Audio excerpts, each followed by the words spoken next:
The December 3rd, 2014 meeting of the school committee will come to order. As is our tradition, please join me in pledging allegiance to our flag and our country. I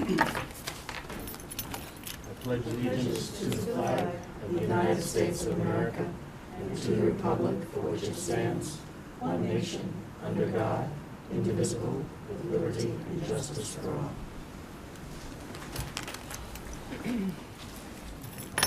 Have a couple of additions to the agenda. Under number 5, Chairman's Report, I've added item C, which will be the Transportation and Traffic Safety Subcommittee update.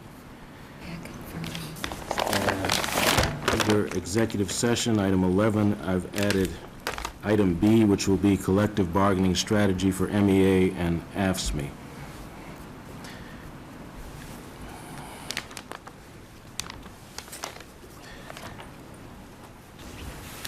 And Member Bagley-Jones has informed us she has to leave by 9. So in order to ensure that we have her input on all of the important items on the agenda, we're going to take the Finance Subcommittee report first, right after Citizens Speak, and Chairman's report second, and then we'll move to Superintendent's report, Facilities Subcommittee report. Maura, do we have anyone for Citizens Speak? No one for Citizens Speak. Ms. Kelly, Chair of the Finance Subcommittee.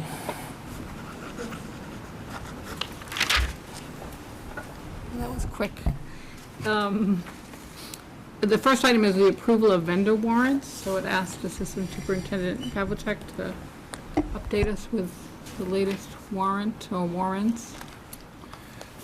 I have 3 items actually for your approval and signature tonight. The first is our vendor warrant number 23. It's dated December 4th. It's in the amount of $893,038.15. So I would move approval of warrant number 23. Second. On the motion, it's been moved by Ms. Kelly, seconded by Ms. Bagley-Jones. All in favor? May I just ask, has there been any members to review at this point? Yes, there have been 2 signatures so far on it. 2 signatures? 2 more this evening. Okay. On the motion? On the motion, all in favor? Opposed? Abstain? 501. With Ms. Kelly abstaining. The second item I have for you this evening is also going to require approval and signatures. It's a transfer of money from our account, from the full-day kindergarten account to the town's group insurance account. When we added full-day kindergarten several years ago, we picked up the cost of the insurance for the additional staffing as part of our contribution, so that there would be no net increase in insurance to the town. So I have a memo here to the town accountant. Per our agreement regarding the funding of health insurance for full-day kindergarten, the school committee authorizes the transfer of $60,556.80 to the group health insurance account. And so I would ask for your vote on that. Do I have a motion? So motion. Moved by Ms. Bagley-Jones, Second. seconded by Ms. Kelly. Discussion? Question. How many people does that cover? When we set up full-day kindergarten, we identified a number of additional staff and picked up their insurance costs. Some of the additional staff take insurance, some of them don't. It currently represents about 8 people, but only 5 of them are actually taking health insurance. Thank you. Mr. Zulus? Going to ask, and is that a budgeted item? Is that in the budget? Yes, it is. Okay. It's part of our full-day kindergarten budget. Okay, and it's something that's been budgeted and paid in prior years as well? We pay it every year. In prior years, until last year, it was actually an item in the vendor warrant. Last year, we moved it to this sort of separate item as an approved memo, because when it's in the vendor warrant, what happens is the town ends up writing a check to the town, printing out a check, and then depositing it right back in the same account that they took it out of, which seemed a little redundant. Okay. So we've gone this route for interfund transfers. So this is the second year we've done it as an interfund transfer, but it's, we've done this since the inception of full-day kindergarten. Thank you. Ms. Kelly? How does the total compare to last year? It's within $1,000. It's essentially the same. It was about 60,000 last year. It's about 60,000 this year. Superintendent? Go on. To Ms. Kelly's point, I was just going to briefly tell the story that when we decided to implement full-day kindergarten, between the kindergarten grant and tuition, the commitment, Ms. Kelly, am I right, from the school committee and the charge was that it would not cost the taxpayer, and we would pay for the full-day kindergarten through the grant again and through the tuitions. And part of that, the viewing audience might say they asked the question about the insurance, so it was the additional staff. So if we didn't have those 8 teachers, we would be back to the half-day program, and we examine that every single year. But the commitment was that full-day kindergarten would be paid for, again, for the third time, through the grant and tuitions. So the town should not own the, wasn't that right, Mrs. Kelly? Would not own the additional health insurance for the increase in teachers. Correct. On the motion, all in favor? It's unanimous. And the third item is another interfund transfer. This concerns our agreement with the police department for the second school resource officer. And it's to authorize a transfer of $60,000 to the police department pursuant to our MOA with them to fund the second school resource officer position. Do I have a motion? Second? I'll second it. Oh, no, I didn't think they did, sorry. Lori did. Oh, okay. Any discussion? I have a question. Yeah? So could we get some clarification around that? That's confusing to me, because I thought that, I'm just confused about that, sorry. Our memorandum of understanding with the police department, when we added a second school resource officer last year, was that we would pay the salary of that individual. And we set out a schedule, and it was basically an amount for this year of $60,000 was flat, not to exceed that amount. And so I've received a request from Town Hall to pay that amount for his salary. It needs to be transferred to the police department so that they, in fact, can pay him. The question, it's an interfund transfer to their salary. It basically is budgeted in our budget, and it needs to be moved to their budget. I guess I'm just confused as to why we're paying it now when we've had that position for a long time. We paid $30,000 last spring for the half of year that we had the person last year, and this is the fiscal 15 commitment. So is that on a time payment that we pay $60,000 at a time, or? We pay, it's a one-time payment for the year.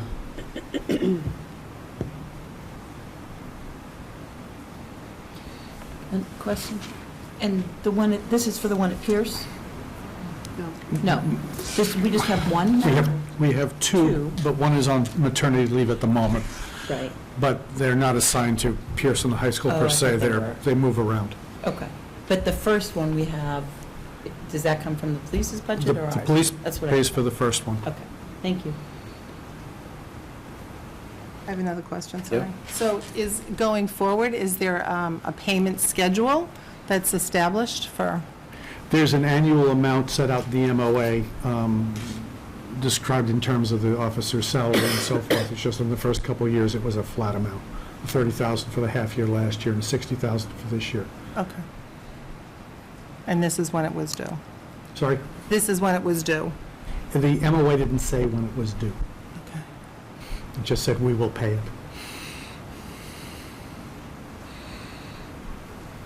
Thank you. On the motion, all in favor? It's unanimous. May I just make a follow-up comment about that, Mr. Walker? I think that it might be something that the Finance Subcommittee could take under consideration about when that gets paid, or if the MOA doesn't have a timeline in it, should it have a timeline in it, or is it just Sure. when it's asked for, or just to get some clarity around that? We'll Thank take a you. look at that, yep. Oh, sorry. The next item is the advancement budget. So I'd ask, I think we have a brief, fairly brief presentation, just to remind everyone, sort of the discussion we had, the introductory discussion we had at the last meeting, and just to, what we're hoping to at the end of this is have discussion and then take a vote on the advancement budget. Thank you, Ms. Kelly. So with Dr. Pavlicek setting up the presentation, for those who might not have watched the last school committee meeting, to put this in a very, as Mrs. Kelly said, brief context, for the last 2 years, the school committee, with the guidance of the finance subcommittee, charged the school district to analyze our student data and to identify what we need to move the school district ahead based on our student data. So as I said at the last meeting in this very room, we meet with the principals and our Unit B coordinators and curriculum leaders, and they brainstorm together. We report back every Tuesday morning to Finance Subcommittee, and collaboratively with the Finance Subcommittee, we develop this advancement budget. Again, based on student data, what are the needs of the district to move student achievement and move the district forward. So we did a larger presentation at the last meeting. That presentation is online. The Finance Subcommittee asked us just for a brief summary. So we begin with always our vision in the Milton Public Schools is to build and strengthen a dynamic community that challenges all students to thrive and achieve. And in order to create this educational system that supports this vision for all students and advances the Milton Public Schools, the following advancement budget initiatives are being outlined.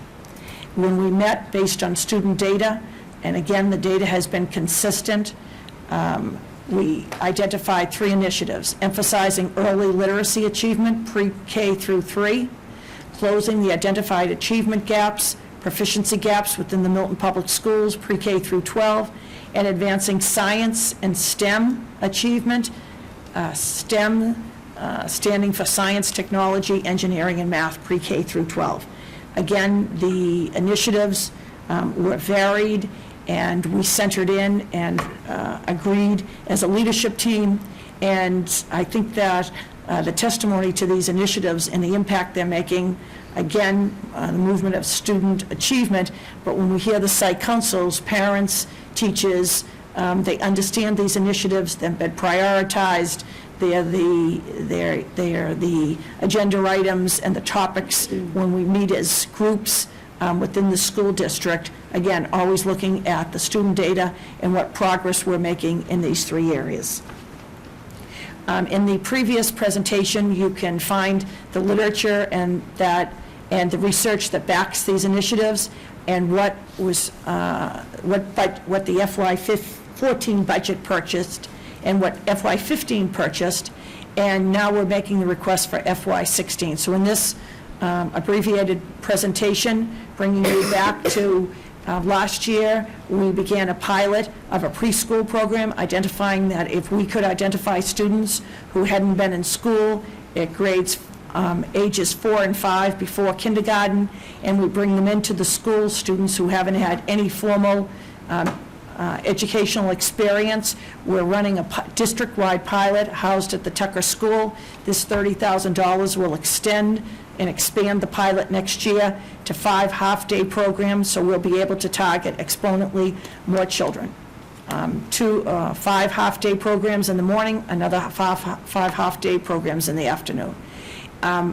In the instructional support area, under early literacy, the additional materials, again, we've set up the room, so the materials would be to expand the program, $5,000, a $20,000 request for implementing town-wide Saturday program for 3rd graders identified for early literacy support. In these initiatives, There's been staff requests, text materials and supplies, an extended targeted time. We would not be able to, without the advancement budget, be able to identify funds that provide targeted instruction to students on Saturdays, in the summer, before and after school. This is a pilot that the Title I funds at the Tucker has enabled, the funds have enabled us to pilot, and we believe, my analogy is always, before the divide grows, if the 1 and 2 data that we're analyzing across the district is very similar, and then as you break the code and you go into grade 3, you've learned to read, and now you read to learn. We believe that identifying those rising third graders and third graders right at the beginning, and I want to compliment the Tucker School. Again, they had this initiative up and running by the end of September. And so we're looking to expand that across the district. $50,000 to provide additional professional development opportunities.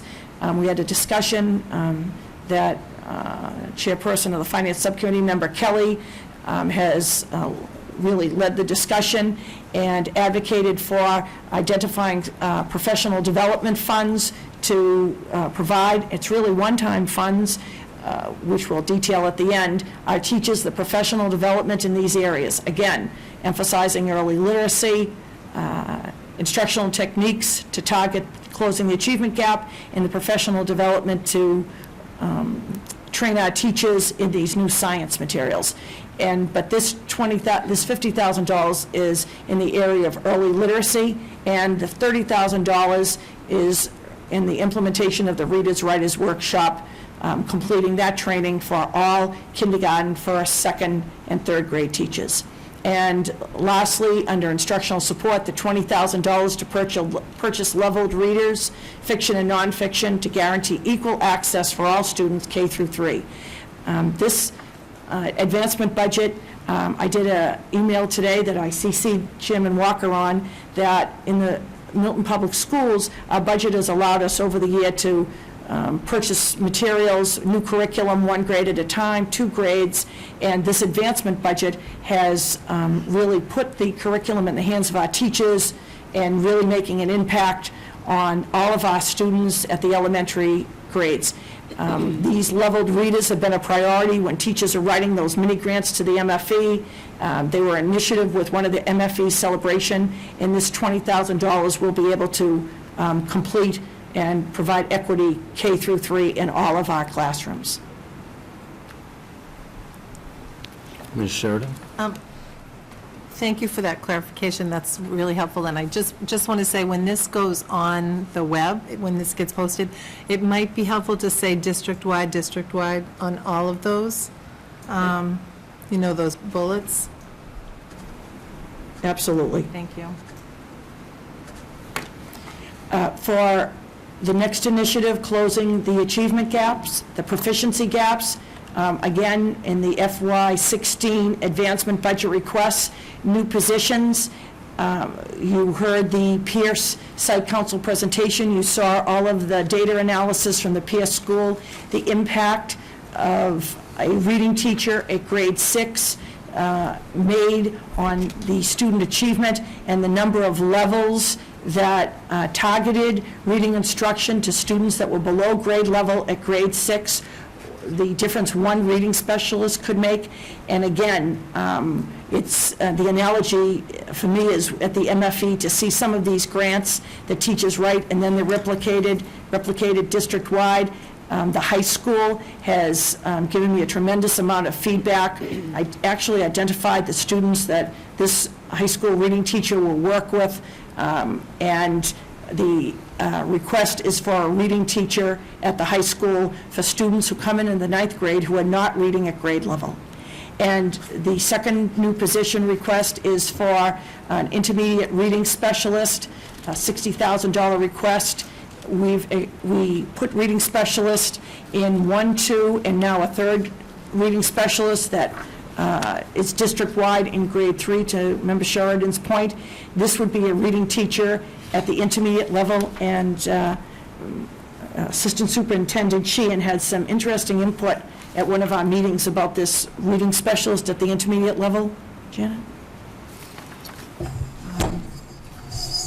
So we had talked about how there was a significant need, particularly for these groups of children, because they had not had the advantage of our reading specialists in grades 1, 2, and 3.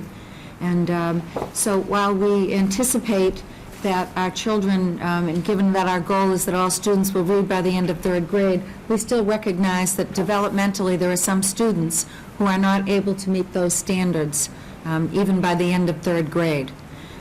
So we think that this might be a position that eventually, we could fade out, given that these children have not had the support in grades 1 and 2, but we also recognize that some children on that developmental continuum of reading do progress at different levels, and that's something that we would also like to take into consideration as we assess the value of this position going forward. And you know what's very exciting, and I'm going to make this brief, when we go school to school and we sit down with the principals and the coordinators, they use these reading specialists, and every 6 to 8 weeks they reassess who's being serviced by the reading specialist. And so this is these positions have become vital in the Milton Public Schools, and very successful, and we're seeing through this targeted instruction and the reading specialists and the assessment materials that the advancement budget has purchased, unbelievable growth in reading levels.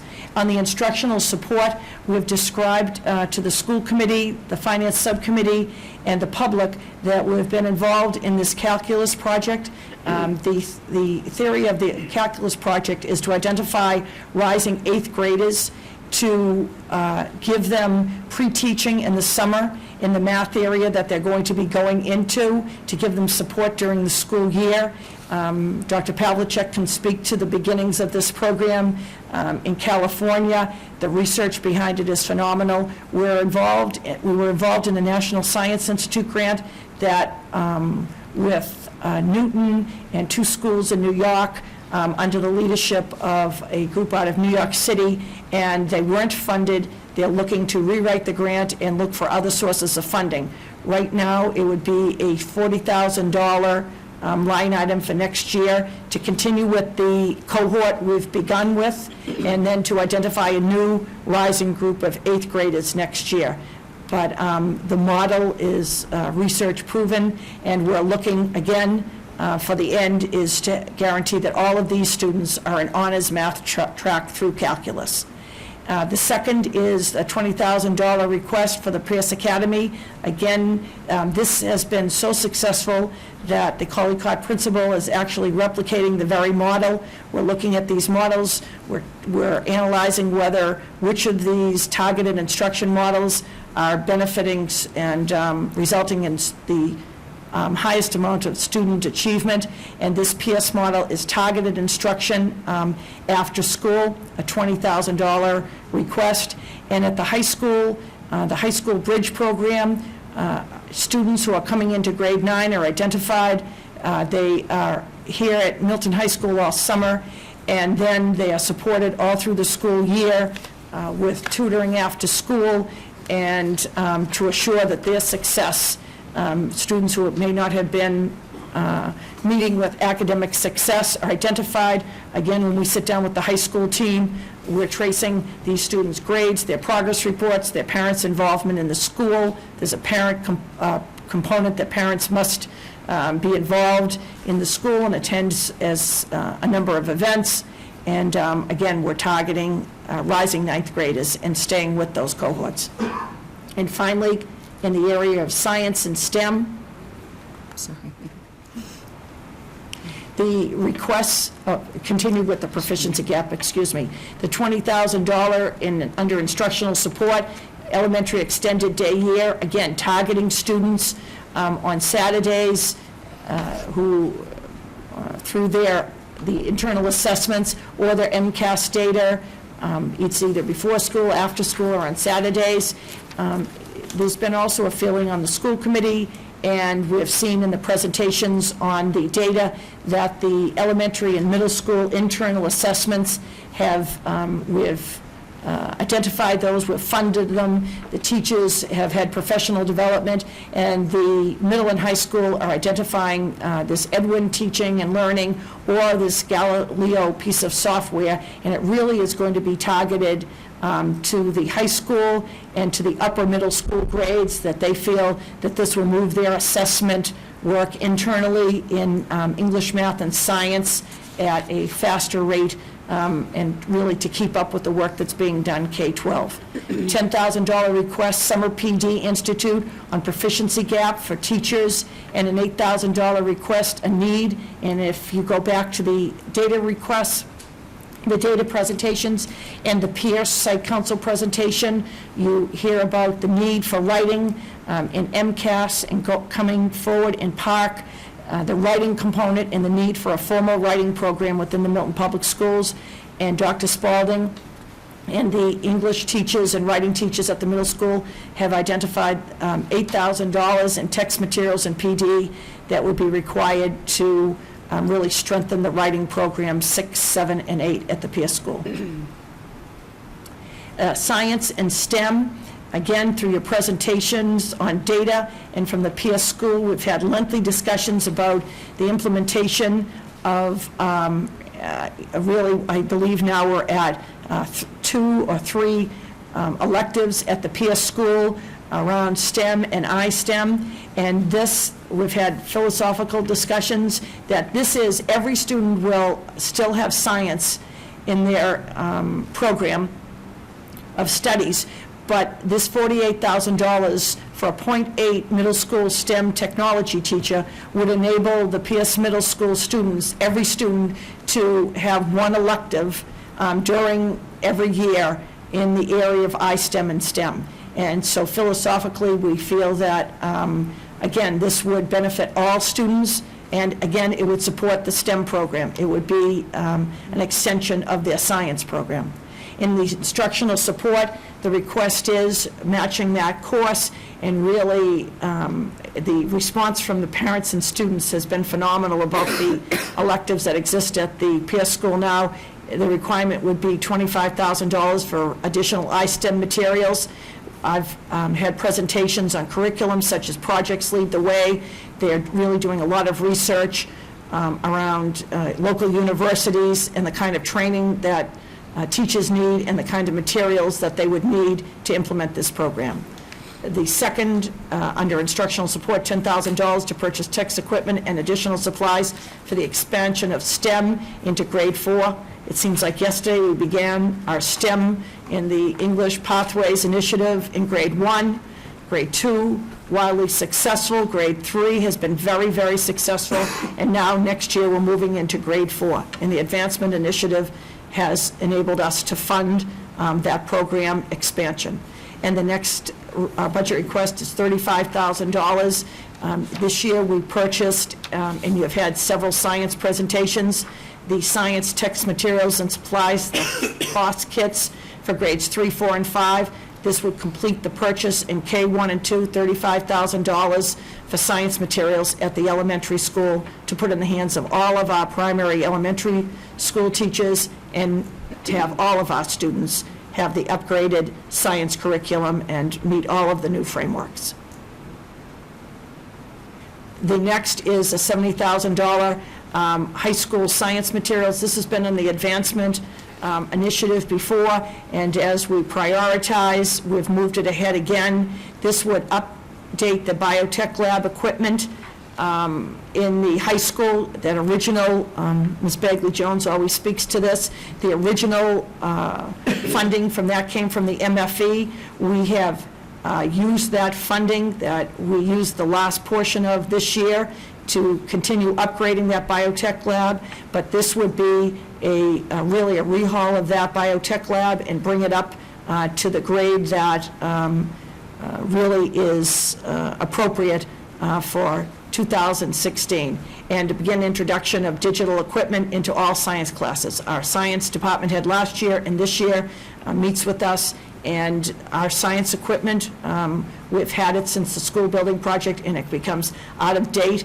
and we really haven't had a purchase of expanding and replacing science equipment, $20,000 for Summer PD Institute on science and STEM, and a $10,000 budget item targeted professional development to support teachers in K-1, 2 with the new science materials.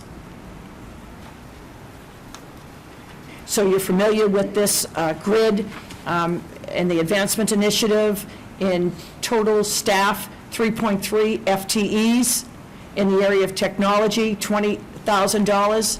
In the area of instructional texts and materials, $173,000. In the area of extended learning time and professional development, $220,000. And the total, that's $200,000, excuse me, the total $591,000. And working with the Finance Subcommittee, asked Dr. Pavlicek, $283,000 of those budget requests could possibly be funded through one-time funds. We're very conscious that what is a one-time fund, and we have an informed audience of parents and PTO members, school committee members, and finance subcommittee members, so we worked with our leadership team, and of the $591,000 request for FY16 advancement, a possible $283,000 could be one-time funds.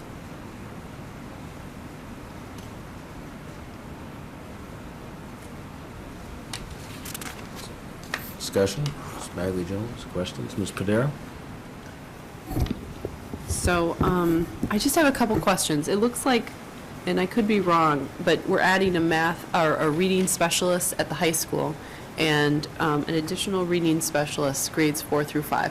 So I'm just wondering, what do we have? Do we have somebody in place?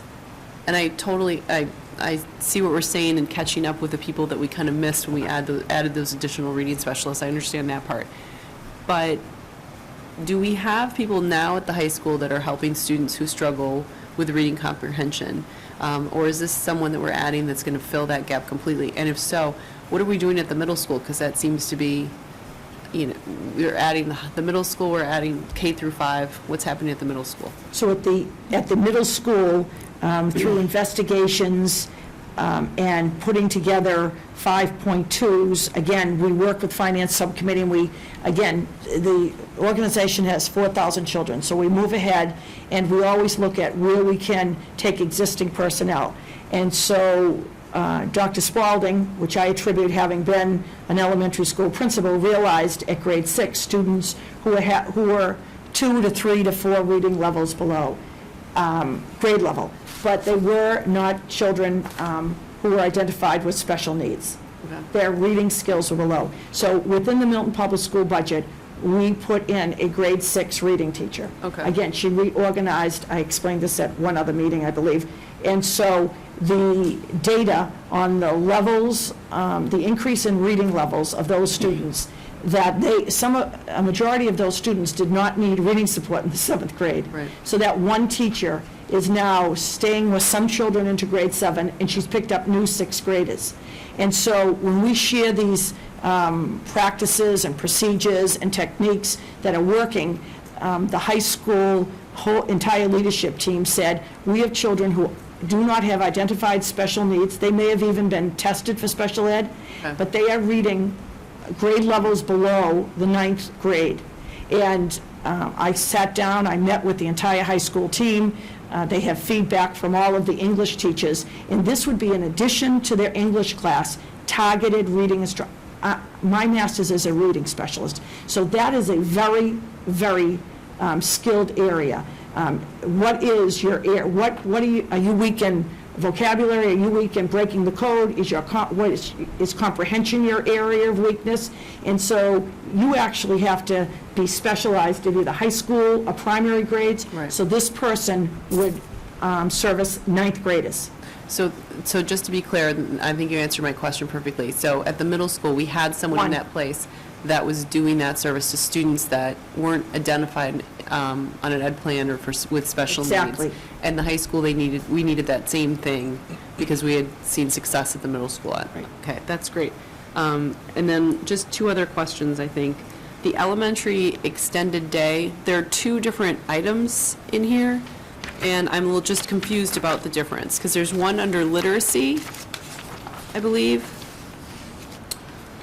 Implement townwide Saturday program for third graders identified for early Absolutely. literacy. I'm glad you brought this up. And then 20,000 elementary extended day year. But you qualified them both as Saturday programs, but I think they're somewhat different, aren't So they? that's a great point, and before we put this up on the web, the $20,000 for the townwide Saturday program for third graders, that's picking up third graders at the beginning of the third grade year and giving them support with our goal of everyone being at proficient and advanced at the end of grade 3. That's very targeted, not based on MCAS scores, based on teacher recommendation, their internal assessments. And then the other request would be for students at grades 3, 4, and 5 who, based on their MCAS scores, are really beginning in December through January and February, leading up to MCAS and now PAC, Saturday sessions. Some of the schools do before school sessions, some do after school sessions. So that's really targeted for students who have already taken the MCAS.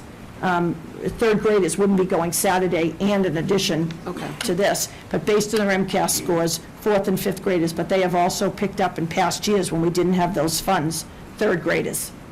So are these schools deciding what's most successful in terms of the schedule of extending the Absolutely. day? Because I've heard some schools say Saturday just doesn't work for our kids, or so they can decide how they're going to do the program Yes. based on when they think they can get the kids there?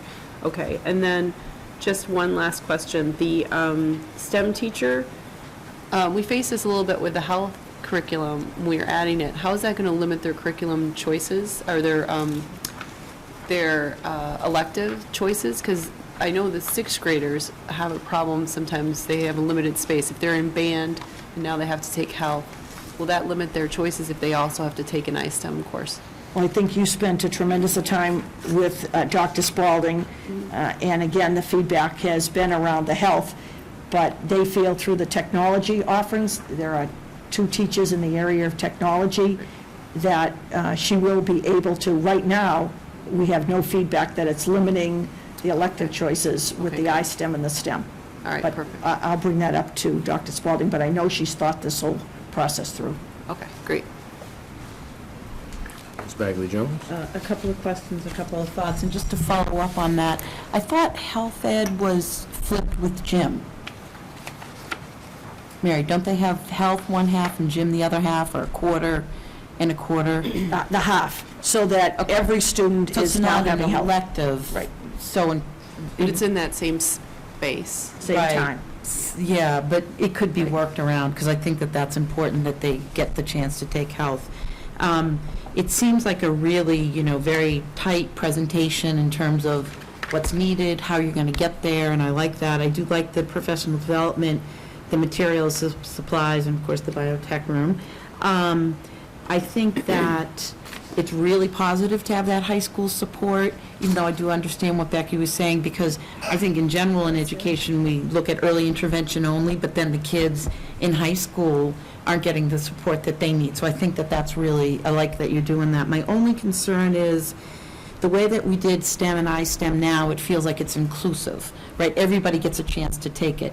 The other programs, the Bridge, the Saturday School, the Pierce Academy, they're a little, when a kid is going to the Saturday school. The kids know who goes to what. So it's a little self-identifying about who needs extra help, and it's all throughout, it's written about at-risk kids and at-risk. And I just am concerned. I've gotten feedback from parents over the years about, my kid isn't going to Saturday school. Why did my kid get this letter about Saturday school? Everybody will know, that they're not going to be there. So is there a way to, and this might just be pie in the sky, but I do think it is somewhat identifying of kids.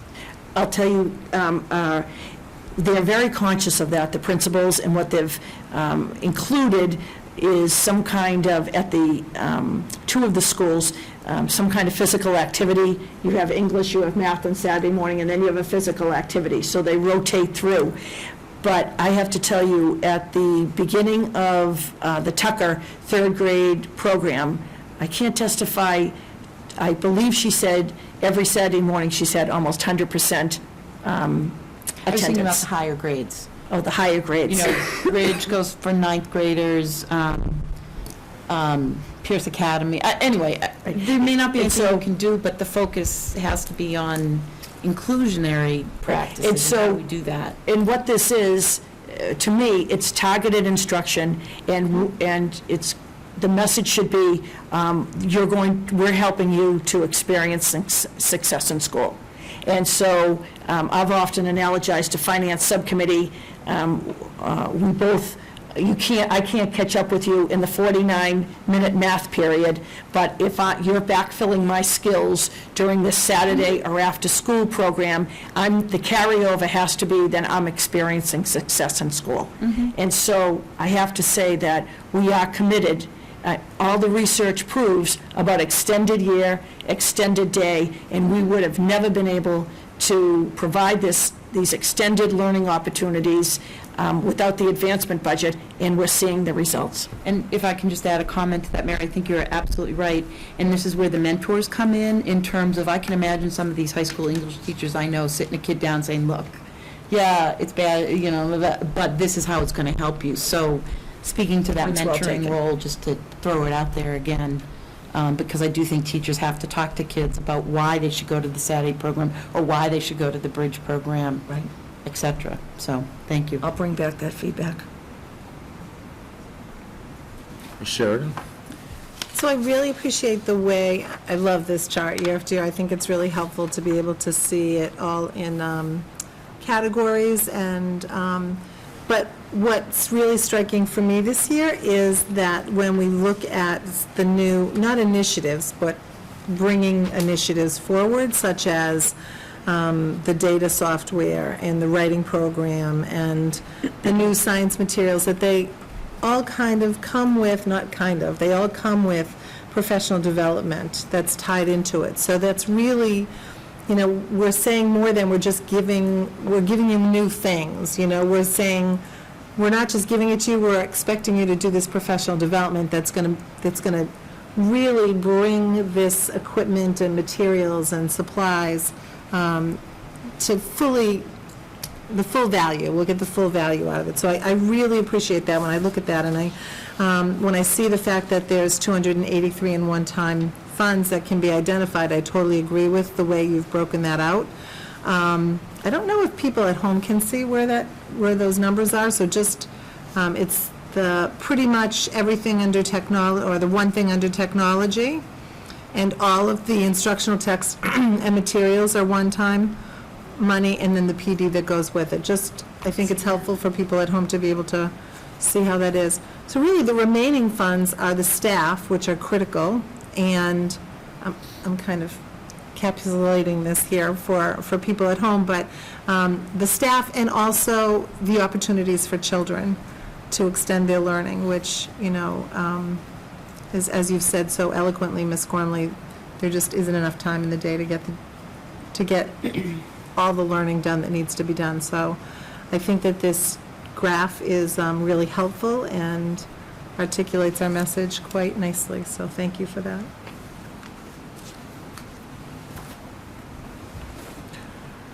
Mr. McCarthy? No. Oh, sorry. So just one question I have, just kind of like looking at the graph on page 9.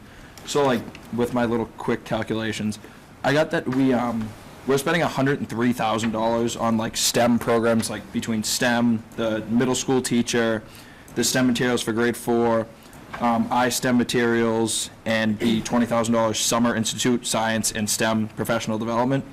One question I have on that is like, so we're starting STEM, like I know a lot of middle schools take it, a lot of elementary schools. How are we bringing that up to the high school level? Like, I understand, like, we have so many science programs at the high school and so many technology programs, but how are we really bringing STEM so it's going to be a full experience through Milton High? Because STEM wasn't around when I was in Glover in middle school, but how are we going to bring it up so it goes through the high school experience?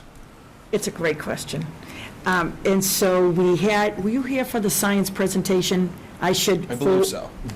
I'll target and perhaps have you set up with central office and Amy Tom, the high school science director. And when we met with Christy Chiapetta, who's from the middle school, and Amy Tom from the high school, and they both have professional development providers that will train the existing science teachers to incorporate the STEM into their existing science classes at the high school. And we're actually on the brink of becoming associated with one of these organizations at the high school, and then put all of our science teachers through this training. So if you're in the biology, or if you're in the chemistry, or if you're in the physics, you will have the STEM experience and the iSTEM experience in your science classes, rather than at the elementary, or I talked about the middle, another science class. So it's very important. Everybody's taking science. But at the middle school, it's the iSTEM is an additional program, but at the high school, the goal is to integrate the iSTEM into every one of, so every science teacher masters those iSTEM techniques and integrates the iSTEM into the existing curriculum. So at your convenience, and you can report out on it the next meeting, I'm going to set you up with Amy Tom.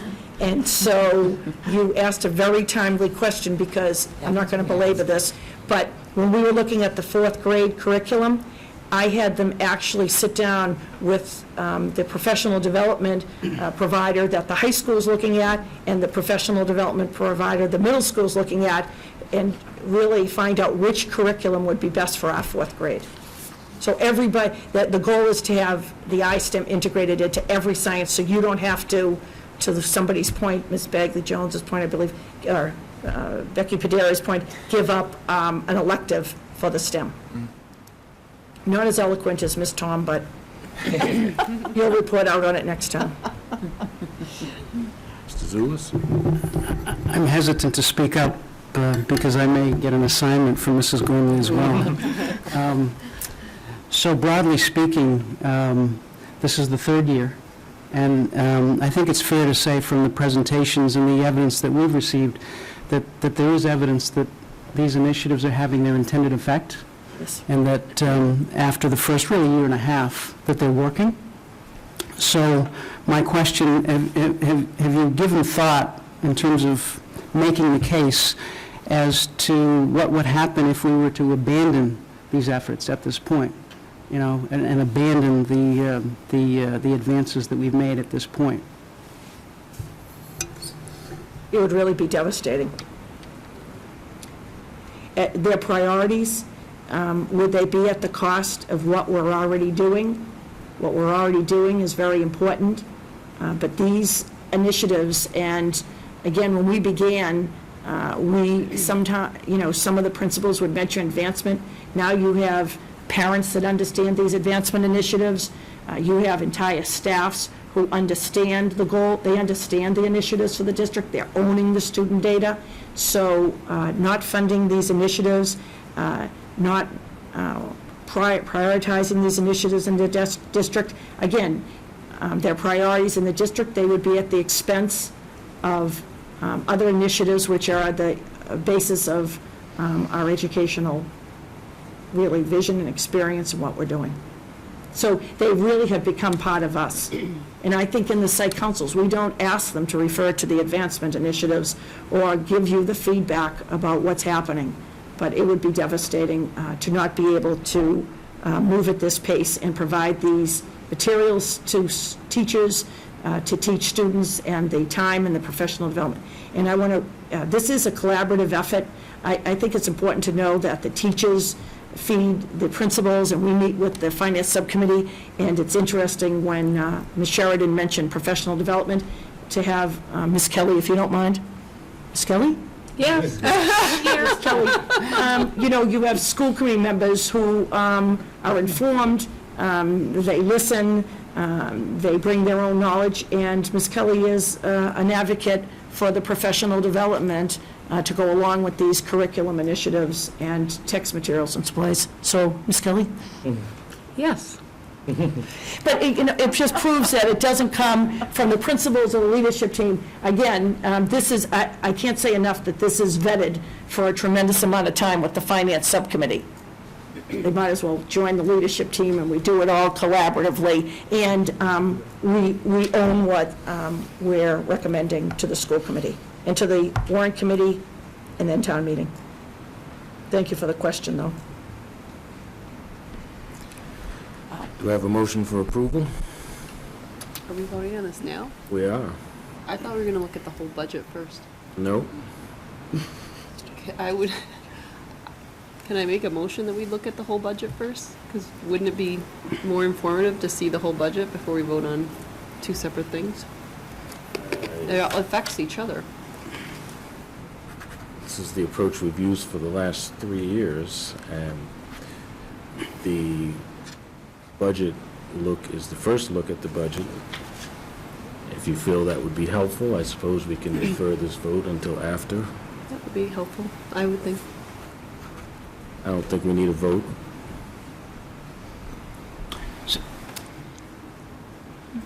Ms. Kelly? Well,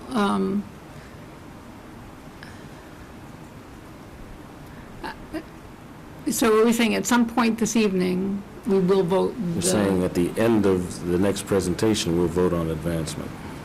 Is that your understanding? Fine. Is that That's okay? fine. Ms. Fine. Bagley Jones? Okay, then, On to the next presentation. to the next presentation.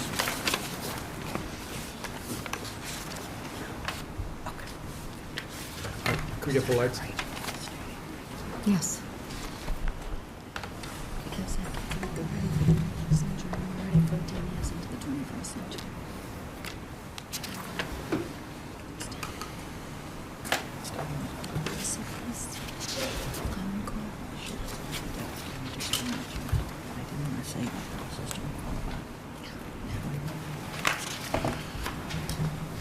In looking at our proposal, our initial proposal for fiscal 16 budget, we're looking at the portions of it that really drive what our request is going to be. And just to sort of itemize it here, even though we haven't yet voted it, we have a recommendation for $591,000 in this advancement proposal. Working backwards from that, we also have $500,000 of our existing budget for this year, which was funded last year by one-time funds, things that we said we did not need to replicate this year. It was funded out of the town's one-time funds. So it was the intention not to replace them this year. So that's an amount that's actually driving our request downwards for fiscal 16. We won't need that $500,000 again. The major feature of it is our negotiated wage agreements, which come in at $1,239,575. And we'll itemize these all in a moment. One other driving feature of this is we're going to request 2 new special educators. And again, we'll talk about those in a moment. These are not in the advancement budget, but these are positions that we actually need within our operational budget. Again, as a contributing factor to decreasing our budget, the 2 maintenance positions we have in our budget as of fiscal 16 will be transferred over to the town's consolidated facilities department. So those are 2 salaries that we are currently carrying. In our last contract negotiation with AFSCME, those 2 positions, effective this past July, were actually transferred to the Consolidated Facilities Department. They are overseen by the Consolidated Facilities Department from the town. They get their work duties from that department. Their overtime is approved from that department. Everything is run through that department, except the contract was negotiated post the budget. So the money for it was still sitting in our department. So we're paying them even though Consolidated Facilities is overseeing them. So effective in fiscal 16, those salaries would leave our budget to the tune of $140,000 and move over to the Consolidated Facilities budget in the town. We have another factor, some estimated out-of-district tuition increases for our special education students and increase in the bus fee.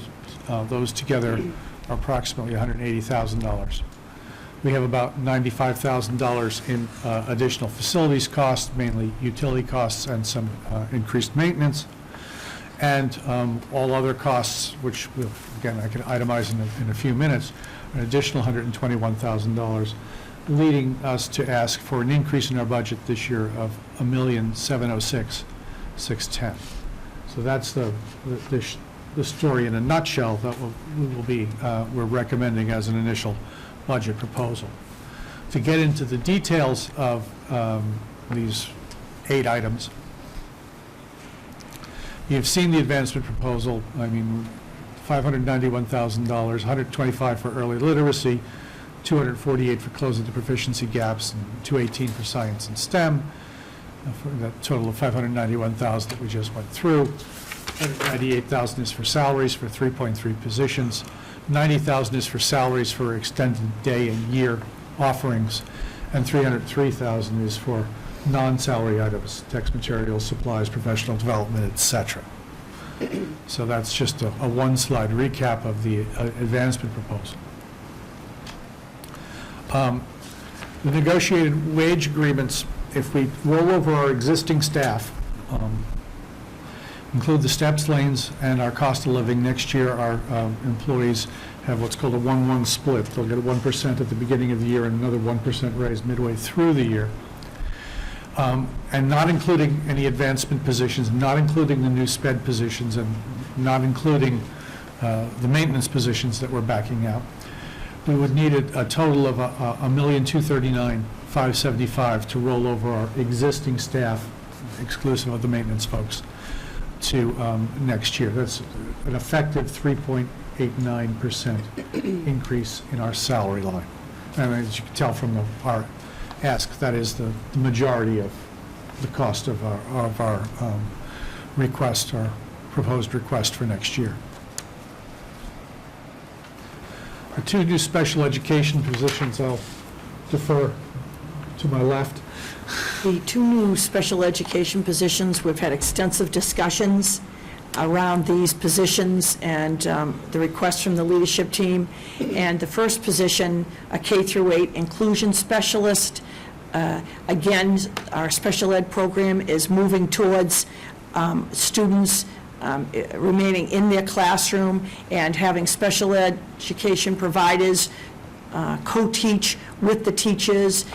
We have teachers who know the curriculum, who have been provided the professional development.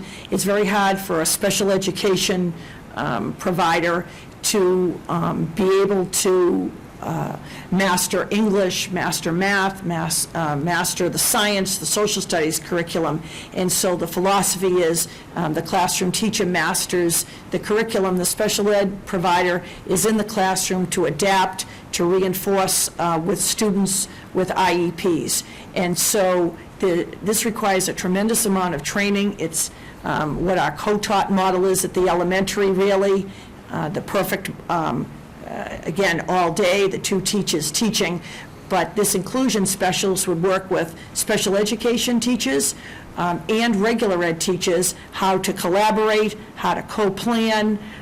Again, when I go into a classroom, co-teaching is not one teacher in the back of the room. Co-teaching, my analogy is, they finish one another's sentences. And when you look in the room, you can't tell who's on an IEP. Both teachers are servicing all of the children in the room. And so this takes a tremendous amount of professional development. One might ask, why isn't it isolated professional development? These inclusion specialists are in those classrooms every day. They're modeling, they're observing, and then sitting down with teachers and giving and critiquing their lessons. So this is a very, very important position that would really be integral to our moving our special ed program forward. The second position is a high school special education teacher, and again, we're moving towards inclusion. So at the high school, again, just exponently, the special ed teacher does not have a degree in math, English, social studies. So the movement is to put the special education teachers in the math class, in the science class, in the English class. And so based on the enrollment and the anticipated enrollment next year in special education and really the move towards inclusion at the high school, these are two prioritized requests for our regular ed budget in the area of special education. Ms. Sheridan? I just would like some clarification around the, the inclusion specialist. That is a teacher's position, correct? Yes. And not an administrative Good question. position. Okay, thanks. Both teaching, well, yes, both teaching positions, both in Unit A. As mentioned a moment ago, the two maintenance positions being transferred to consolidated facilities, salaries plus overtime plus equipment allowances that they have in their contract total $140,000 that we had budgeted, that we wouldn't budget again next year. It would move over to the town's consolidated facilities department. Special education costs, the other drivers, out-of-district tuition increase. The out-of-district tuition rates have not been set for next year. This is an assumption of a roughly 6% increase in out-of-district costs. That's a fairly standard rate for medically related costs. We won't know for a while what that actual cost is. If we do know, say in the January to February timeframe, we would be able to adjust this accordingly. But at the moment, we don't know what these costs are set by the state, not always in a terribly timely fashion. So we'll find out when we find out. And the transportation increase is just an increase in special education transportation costs as opposed to regular ed transportation costs. This is our small van contract.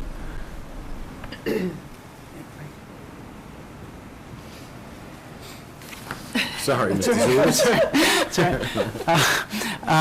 And Glenn, that 6% increase, that's based on historical increases? Is that the estimate? That estimate's based on historical? This year was a little less, but generally when we forecast health insurance and health-related costs for the last several years, we've been using around 6%. As I say, hopefully in the next couple months, we'll have a better estimate of where it's coming in.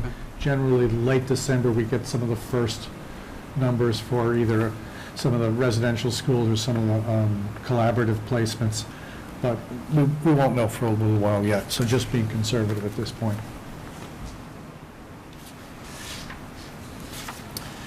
Facilities costs, again, we're projecting increases in heat and utilities, not surprising. We use a lot of heat and utilities. So $55,000 is not actually a terribly large increase. We have locked in our electricity prices for the next year. Bill Ritchie has done work with our vendors, and he and I signed rate locks in about a month ago, just before NSTAR said they were going to increase electricity rates by 30%. We did much better. So that was a savings, even though it's a cost. And maintenance cost increase as our buildings age. We need to replace more things. And so we've been doing a lot of our maintenance from our facilities rental fund. We've had a lot of good rentals. We've been able to bring in a lot of money that way. The director of consolidated facilities is very proud of saying that he's never replaced anything in the auditorium on the town's dime. It's always been through our rentals that we do all of our maintenance costs in the auditorium. And this summer we had some repairs to do with some of the screening in the field house that we were able to do out of facilities rental and so forth. So we've made good use of that money, but as the buildings age, more things need repair. So there's a minor cost there. I mean, $40,000 is, it's a tenth of 1% of our budget, but it's still, it's negligible. It's certainly a number by itself. And all the other costs that feed into our request, actually policy and administration is going down by about $10,000. We had some one-time costs in there. that we're not going to, budget for. Again, we have some strategic planning costs over the last couple of years and things like that. Instructional leadership, that's down a little bit. That's actually money that's more or less transferred into text materials and professional development. So really those two should be read together, because that's money. Instructional leadership is money that the principals spend on the schools, and text materials are money that the principals spend on the students, and sometimes it's hard to tell which is which. You have a palette of paper, you could probably argue it either way. For the principal's budget purposes, those two lines are lumped together, and they're given an amount to work with, and they're allowed to move things back and forth between them. But there's a roughly between the two of them, a roughly $32,000 increase in not only text and materials, but the professional development costs that we own. Other instructional services, $18,000, that's cost of some contracts, and so forth. That covers everything from tuning the pianos to rebinding books to a variety of contractual services that we have related to instruction. And finally, technology costs. As we move more and more into the park assessment, we need more and more devices. The MFE has been wonderful at supplying us with things. We got some capital money for supplying some equipment. We've also supplied some equipment out of our own budget. But as we're getting to the point where, MCAS is being replaced by Park, and all students are going to be sitting down at the same time with a device in front of them, that's a lot of equipment, a lot of infrastructure, and a lot of technology needs. And we need to bump up our technology budget a little bit next year to deal with that. So that was another cost. And when you put that all together, you get our request, our budget by category, just to give a graphical picture of it. Regular education instruction is 49% of our budget. Special education instruction is 26% of our budget. So that tells you 75% of our budget is immediately spent on just the instruction. Instructional services, which is our support, is another 7%. Instructional leadership, which is our principals and building-wide supplies, is another 7%. So now you're up to 89%.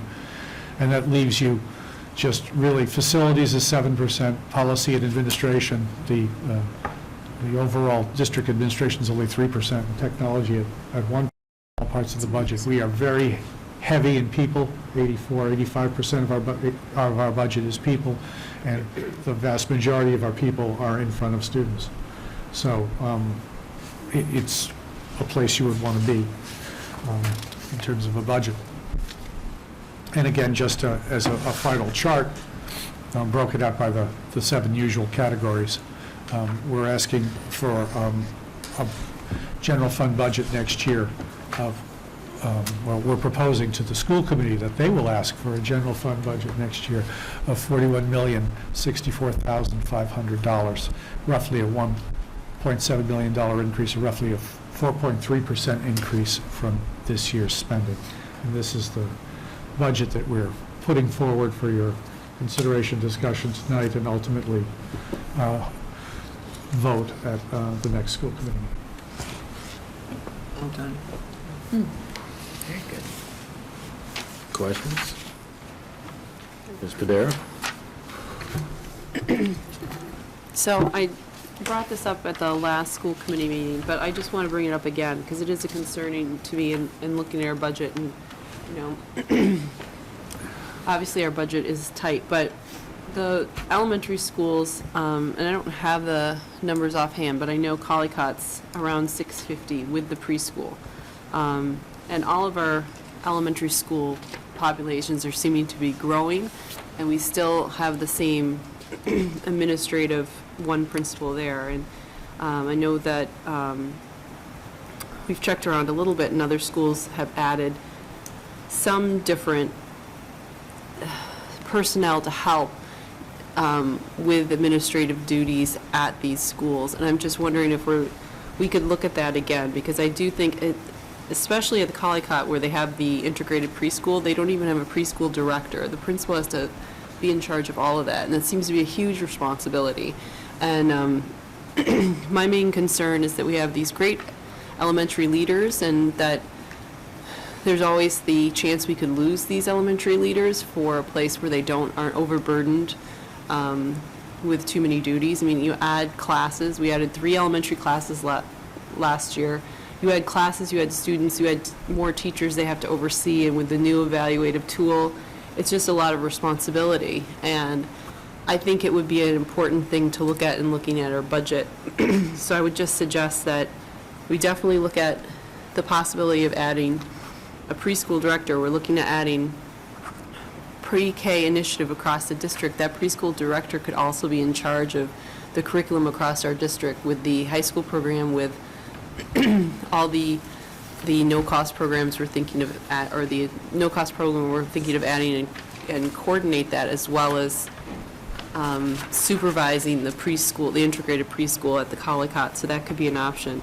But in addition, for the other elementary schools, I just think that I would request that maybe administration meet with the leadership team to talk about how that's going and what they think they would need help with, especially with the new evaluation tool.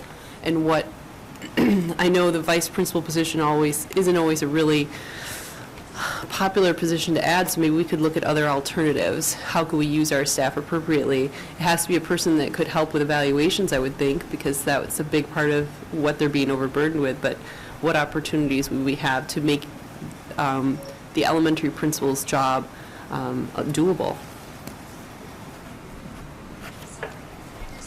Sorry. Because we're just on this. Yep. So just for the numbers, we have 2 elementary schools that are under 500, Cunningham and Tucker, but the other 2 are above 500, and Cunningham is 494, so right at that number.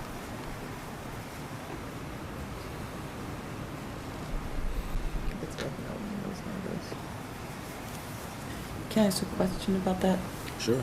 I mean, I think it's a really good point.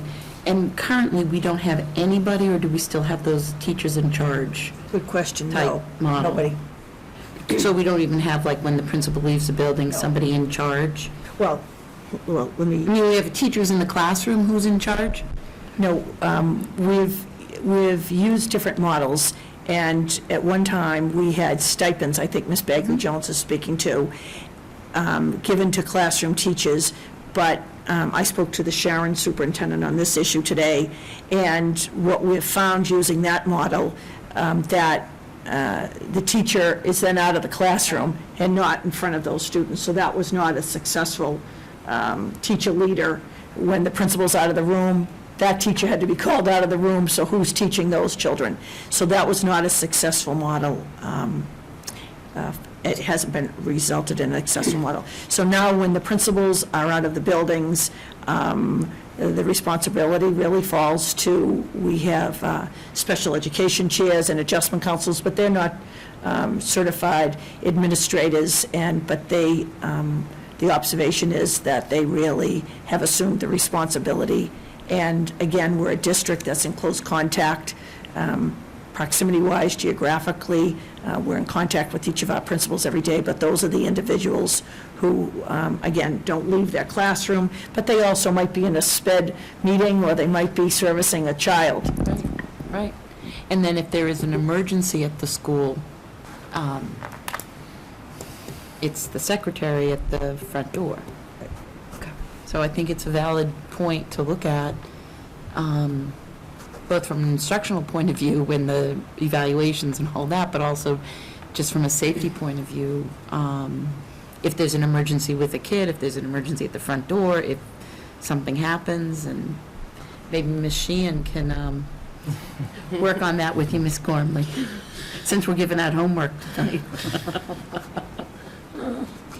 So I just wanted to ask, I Shelley? thought there were some Unit B personnel positioned in schools. I could be, I should have, Totally wrong, absolutely, but- I'm glad you brought that up. So in the buildings, there are also curriculum coordinators. So this model has changed. We had curriculum coordinators at the elementary level in math that traveled to all 4 schools, and in language arts.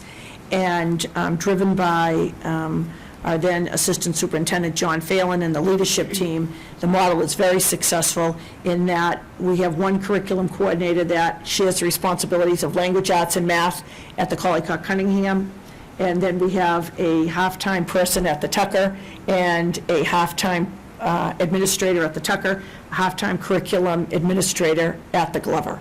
And so they really have assumed the role of all of the curriculum areas, working in collaboration with the principal, and they work tightly together. So they are another resource, to Ms. Kelly's point, then we're not taking them out of the classroom. So if I called a school and a principal was at a conference for the day or not in school, Ms. Kelly's right. I'd go to the curriculum coordinator. If, again, two of them are part-time, if they weren't there, I'd go to the sped chair of the adjustment council. But can I follow up on that? Sure. I mean, I'm glad to hear that there's some extra bodies around in case there's an issue, but then to Becky's point, you know, the help for everything else that a principal has on their plate right now, and frankly, you know, there aren't many people who want to be a principal these days. I mean, it is, as Linda Lee knows, it's a tough, tough job. So I just think it's something that's worth thinking about as we move our advancement budget and as we try to, you know, help all kids succeed. You know, Thank you. the principals are an important part of that, too. Mr. Zulus? So if I understand it, two things have been raised. One is the, two good ideas. One is the preschool director, and two is help for the elementary school principals. So the question in my mind is, number one, has the leadership team looked into these things and considered them? And number two, if not, will you be able to prior to next week's meeting? We've had initial discussions, and I'll be able to report out at next week's meeting. Sheridan? So I'm going to take my school committee chair hat off and put on my principal hat for a moment. I'm the Say school principal. committee chair? I didn't say school committee. I said my school committee hat, didn't I? Oh, but you said chair. I heard chair. Did you? That was last year, but it's okay. Sorry. We I guess understand what it you're had. saying. That's okay. I just, personally, I'm the principal of almost 500 students in Boston, and I have two buildings. It's a K-8 full inclusion student school. But just to give you my perspective of what it's like to be an administrator today, our focus really needs to be on being instructional leaders. And the amount of responsibilities that principals have today are immense, and, you know, unless you're in a building, in a school building, on a regular basis, I don't think you really can understand the volume of demands on principals. So I greatly appreciate the work that all of our Milton principals do and value them immensely. But in order to be an instructional leader, part of that is the evaluation process that Becky raised. And that is a new process for the Milton Public Schools this year. It's not a new process for me. I've been doing that for 2 years now under a different process than you use, but similar. And it is extremely time-consuming.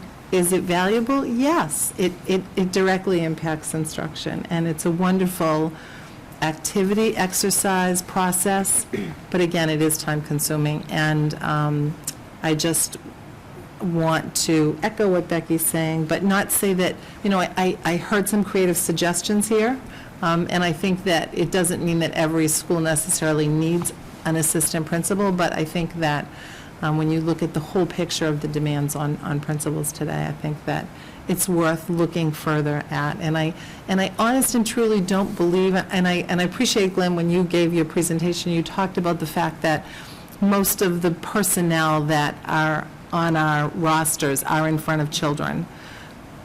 I just think that in today's world, that parents and community members would appreciate that we had two administrators, or 1.5, or however we can make that work, supporting the work of the school in the schools on a daily basis, knowing every child.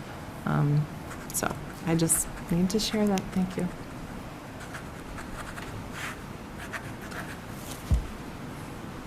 Any other discussion on fiscal 16 budget request?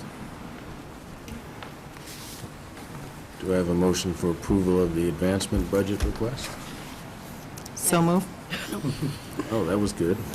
Moved by Ms. Sheridan, seconded by Ms. Bagley Jones. On the motion, all in favor? It's unanimous. Thank you. So we'll move to the chairman's report and the long-awaited update on the MASC proceedings by Ms. Padera. I have handouts. Oh, my God. No, I know you're going to want to read these because they're the minutes from the voting. I didn't want to get anything wrong.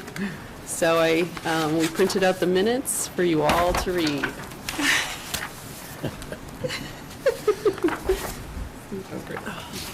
There's plenty for everyone. Do you have one yet, Mr. Walker? Ms. Padera, do you have a PowerPoint that you? No, I don't. I would never do Is the that. song? Maybe music? Yeah. No, no, nothing. This is a little substandard. Hand out those.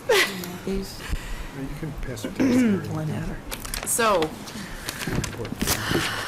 I'm not going to read all the resolutions to you. That's why I printed them out, really.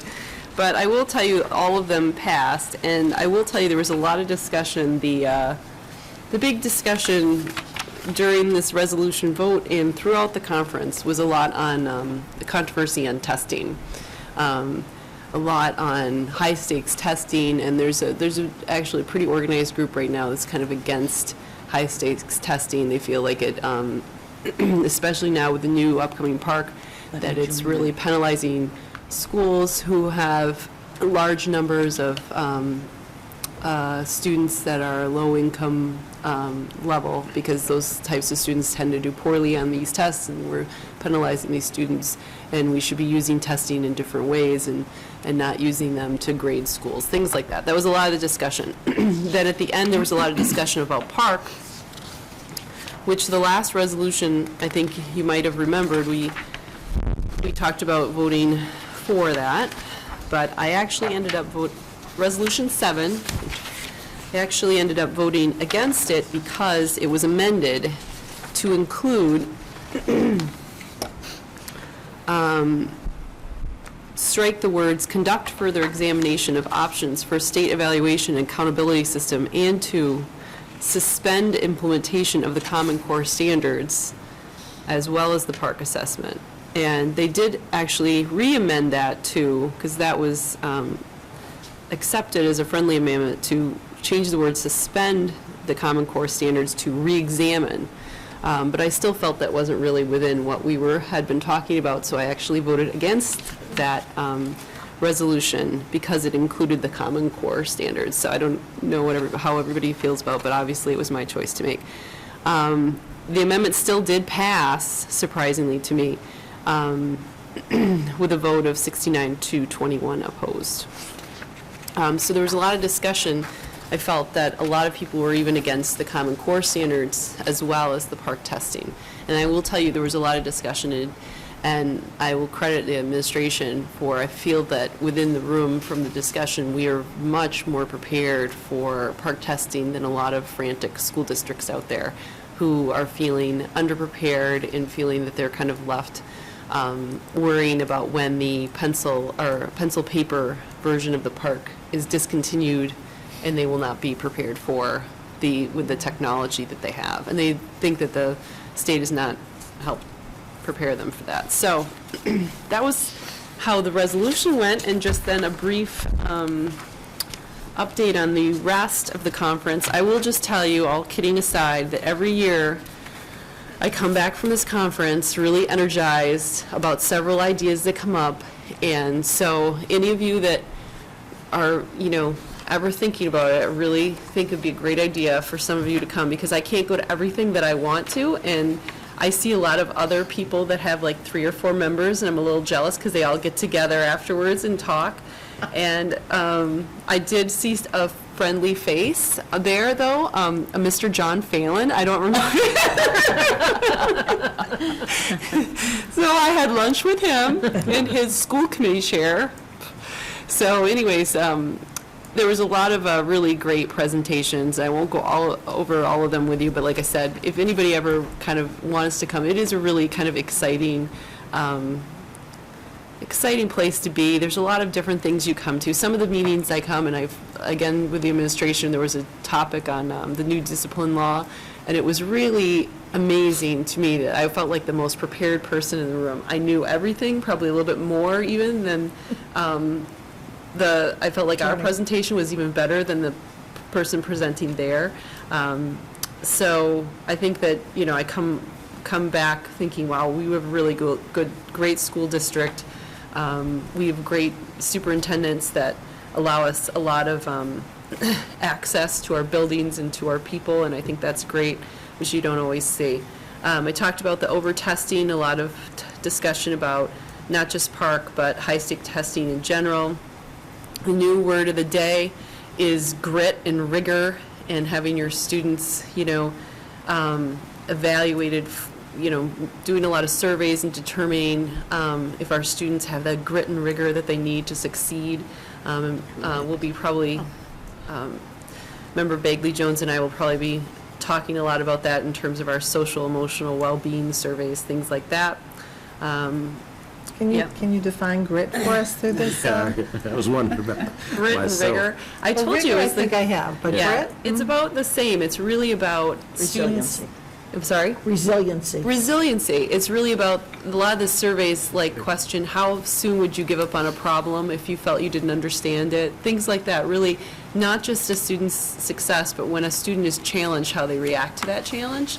If they have, sometimes the students start off where they're really struggling, but that struggle is actually what makes them a stronger student.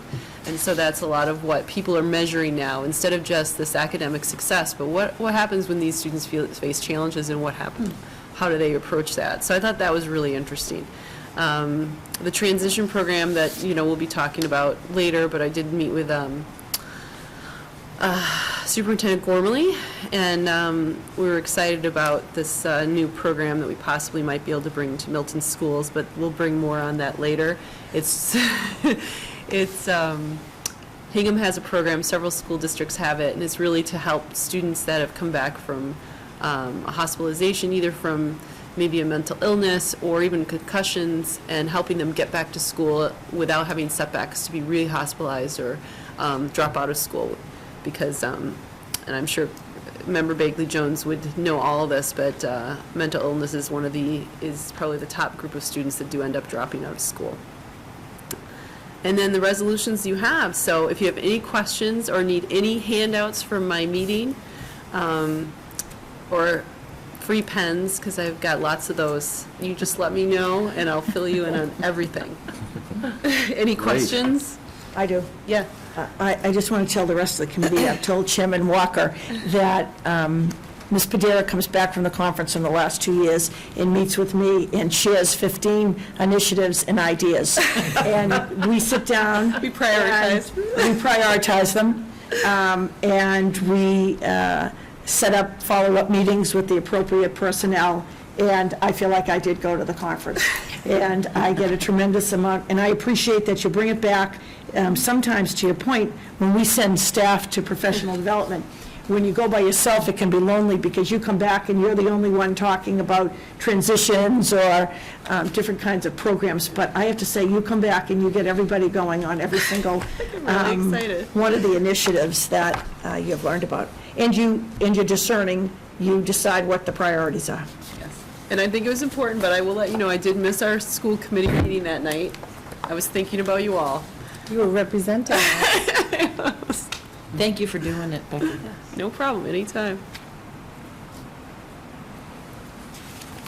Thank you, Ms. Padera. So next item is a five-year financial plan approach. As you all know, we have a request from the selectmen to talk about a five-year projection. We've discussed at the last two finance subcommittee meetings what things we might need to do to prepare for that discussion. In addition, I've talked with Katie Conlon and with Tom Hurley. They both understand that we want this discussion to be a thoughtful one when we have it, and we'd like to get back to them as soon as possible with a date. So we asked the superintendent and her leadership team to give us a timeline for when they thought they could complete their tasks. As you can see, they've suggested that they could have those things done by a week from this Friday. That would allow us to meet on the 7th, which is our next meeting after the 10th, December 10th, to approve those educational priorities and budgeting assumptions. And then we're proposing a change here, if the committee agrees. Right now, our schedule says that we would meet on January 7th and then again on January 21st. We're proposing that we move the 21st school committee meeting to the 14th so that we could meet with the selectmen as soon after that as possible. So for January, it would be January 7th and January 14th, Right. but not the 21st? Correct. Okay.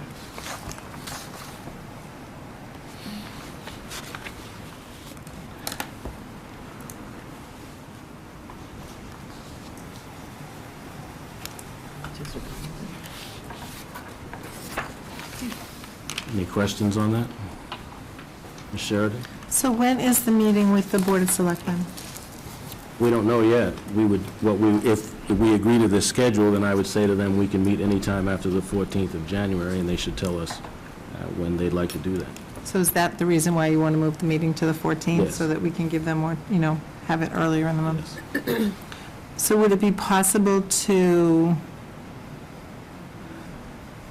it looks like on the 7th you're presenting our priorities and budgeting assumptions, right? That's an approval, so that would be a vote. Right. And then the next meeting, we're approving the 5-year projection. I'm Right. just wondering, do those really need to be two separate meetings, or can that be done in one meeting? Well, if the committee would delegate to, we talked about this at Finance Subcommittee, if the committee would delegate to the Finance Subcommittee the authority to approve the priorities and assumptions, so we could do that at whatever the next Finance Subcommittee would be after the 12th of this month, then yes, we could come to you with both the assumptions and the plan. So we thought that it better that the committee, we think these assumptions are pretty important, and the priorities are pretty important, because what we're saying is, in a level service environment, what are the things that we have to preserve? And that immediately begins a discussion about, are the advancement priorities the priority, or are there other things that we need to protect? What about the mandated cost? So it's a pretty important discussion, but if our colleagues want to delegate that to the Finance Subcommittee, then yes, we could approve the assumptions in Finance Subcommittee, develop the projection, and then have that ready for the 7th. So I guess if they can't be done on the same night, is 1 week enough time to We talked about move that. from the priorities to We the... talked about that as well. So I think Should've been there. what's happening, what will be happening here is that we'll start at the Finance Subcommittee level, we'll be doing this in parallel anyway, but we want to make sure that the committee, so we'll have some preparatory work done, but we want to make sure that the full committee endorses these assumptions and priorities. That's the important I part of this appreciate that, discussion. yeah. So, one more question, sorry. The Finance Subcommittee is going to be working on this throughout December? Yes. To prepare for January Yes. 7th? Okay. So I know that those get posted, and if people wanted to be, to attend those, if any of the school committee Absolutely. members, we could come to those. Okay, thank you. Ms. Padera? So is the whole committee meeting with the Board of Selectmen then? Yes. Okay. Mr. Zulus? So along the lines of what Linda Lee was suggesting, I wonder if it makes sense to, on the 7th, have proposed priorities and assumptions and a proposed budget based on that, and then if things change, we can, if the proposed priorities and assumptions change based on that vote, we could rebake the numbers for the next meeting. I just wonder if, I wonder if it's, if there's consensus on the 7th on the priorities and assumptions. Now, I don't want to create too much work, because maybe it would create too much work to do the assumptions and the priorities and assumptions in the budget based on those, and then if we have to change it, maybe that'd be too much work, but I just wonder if that's a plausible way to go. Well, Ms. Kelly? Just, I'm trying to figure out what we're trying to address. So are we trying to enable us to meet earlier in January with the Board of Selectmen? Or do we not, are we not available on the 14th as opposed to the 21st? To me, this is a good schedule that gives us flexibility. If by some chance everything's done on the 7th, I'm not sure that is possible, but wonderful. But I think that the question is there, I think the first question is everyone available on the 14th to make this a change to our present calendar that, and it gives us some flexibility. So I guess that would be point number one. And then, depending on how robust the discussions are in terms of priorities going forward, I think, and we haven't even started those discussions and haven't received anything from the administration yet, I think it's difficult to predict whether we could commit to meeting earlier with the Board of Selectmen than sometime after the 14th. I guess that's, does that make sense? Yeah, I agree. Mr. Zulus? Yeah, I think that's right. I don't think we can commit to it. But if, as you say, we are able to do it on the 7th, I think the purpose of doing it on the 7th as opposed to the 14th is to do it earlier, because I think there is an interest in doing it. I think there is an interest in doing it earlier if we can. Earlier is better, if possible. So, so if we can do that, I think it would be useful if, but obviously I defer. My recommendation would be, so now we're just talking about a week. Yeah. So my recommendation would be that we approve this schedule. If things go faster and better than anticipated, then we say to the selectmen, hey, good news, we got an extra week, and if you can meet a week earlier, then we can meet a week earlier. Ms. Sheridan? So I'm just looking at the draft calendar of things that are coming up, That's a good idea. and it looks like we have on the 7th, High School Site Council coming, the Program of Studies, review of our technology plan, PAC, and this. Right, so as is always the case, the superintendent and I will look at the agendas and see whether we've got too full an agenda for any given meeting. But some of those are time sensitive, some of them aren't. So I think we have some flexibility to move things around. And then for the 21st, or now moving it to the 14th, we have our open budget hearing, and, it doesn't feel like there's a lot of time to talk about the budget in January, too, so just. No, there isn't. And by the way, also in January is the time where we talk about the reductions list if we don't get the requested amount in our budget request. So we have some difficult discussions in January.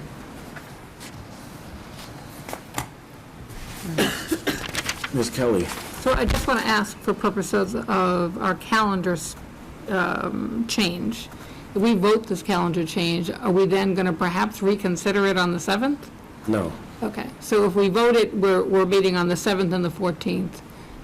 Okay, I Right. guess I would request respectfully that we don't schedule anything with the Board of Selectmen if we're going to be meeting on the 14th for a school committee Right. meeting in addition. So the earliest, I think, would be, after that point. That's the plan.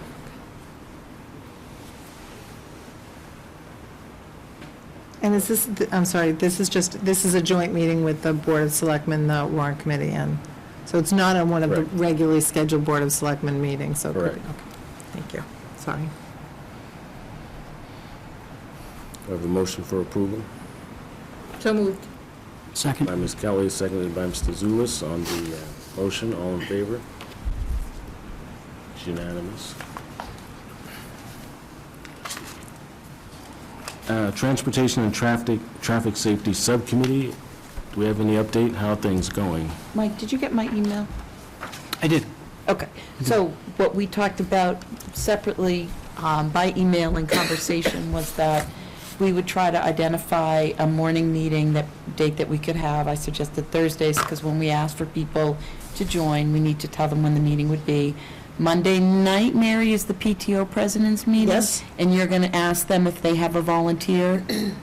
From each school. Right, from each school to put forth. And I believe I offered to you and Mike Zulus, and Mike Zulus said he would come to the meeting and just articulate on behalf of the school committee what the charge would be for them to bring back to their PTOs. And that would be great if Mike would like to do that. So if Mike would like to do that, I thought it might be a little bit of overkill in the sense of, usually on a special committee, you just put out the thing and who's ever interested comes back. But if Mike has that time to do that, that's great. Otherwise, I would just put out the notice that Mike wrote that was eloquent. Oh, well, thank you. I certainly don't want to be guilty of overkill, but, you know, if the superintendent thinks it's useful, I'll stop by. I can't be there, maybe that's why I think it's overkill.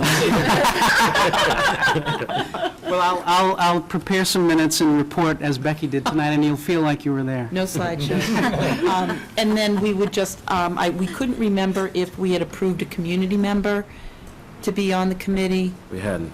Okay, because that might, we can talk, I wanted Mike, Glenn, and I to talk a little bit about our format, and I did think maybe there's a community member position that might be helpful to have on it.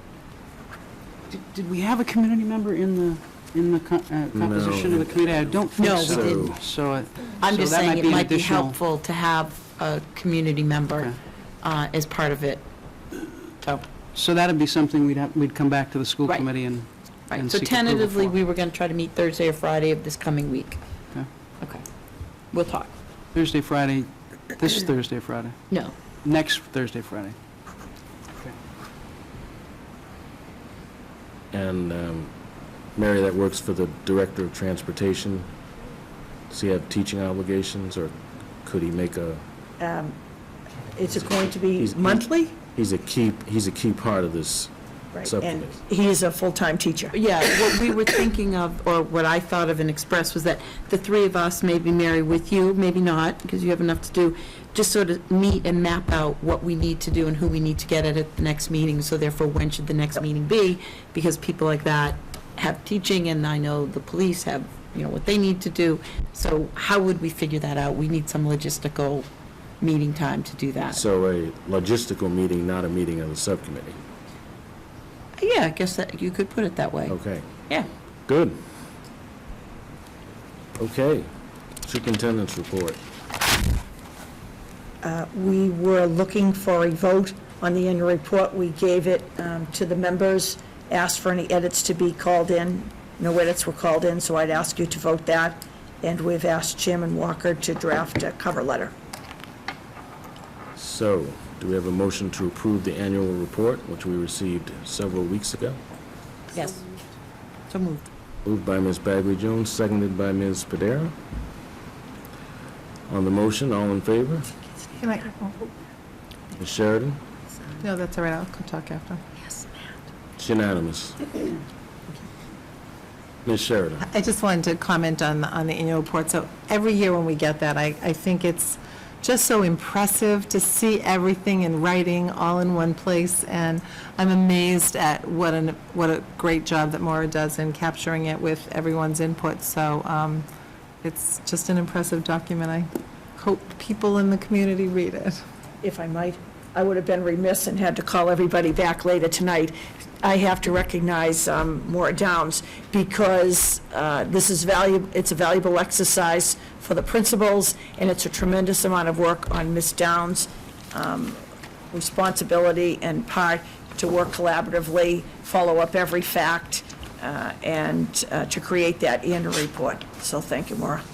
Minutes more And the principals. in the minutes? Do you have anything to say? Happenings? I'll figure something out. Matt, aren't you missing something that you should be carrying in? Yes, okay, thank you. So on the 22nd of November, the Best Buddies group participated in the 5K Gobbler from Massachusetts Best Buddy. We came in first place in the entire thing, with the top funders, I believe it was $5,894 that Milton High raised. We brought home the Golden Gobbler again for our top high school earners, and also shout out to Jessie Hankard. She was the highest fundraiser in the entire thing, 1,300 and something.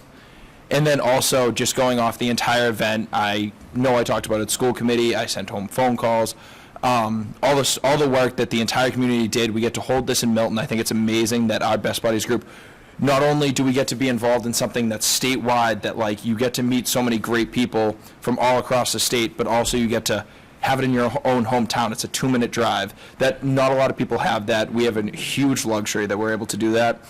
And I believe the entire event raised, I think it was $53,000 for Best Buddies, which is, I know I've said it 1,000 times here, but Best Buddies is a program that sets up one-to-one relationships with children with intellectual and developmental disorders. So it's something that's changed my life. I know it's changed other people in this room's lives. It's really a great, great, great cause, and I'm so happy that we could raise that much money for it. Good job. Thank you. And then also winter sports started this week. I know those will be starting up soon, basketball, hockey games, track, wrestling, and then unfortunately I guess I have to report on the Thanksgiving Day game. The football team played on the Thanksgiving Day game in Braintree, and we were unable to pull out a victory. We had a great season. We all had a lot of fun. I know all the seniors did, and we ended up losing that game 27-7. But like I said, we're keeping our heads up. It was an amazing season. Thank you. Good for you. Good. That's it. That's it. Facilities Subcommittee, Ms. Sheridan? So I had asked that we revisit the charge of the Facilities Subcommittee, and Mr. Walker sent us out. Do you want to speak to what you sent and where it came from, Mr. Walker? Sure. I have copies if anyone needs one.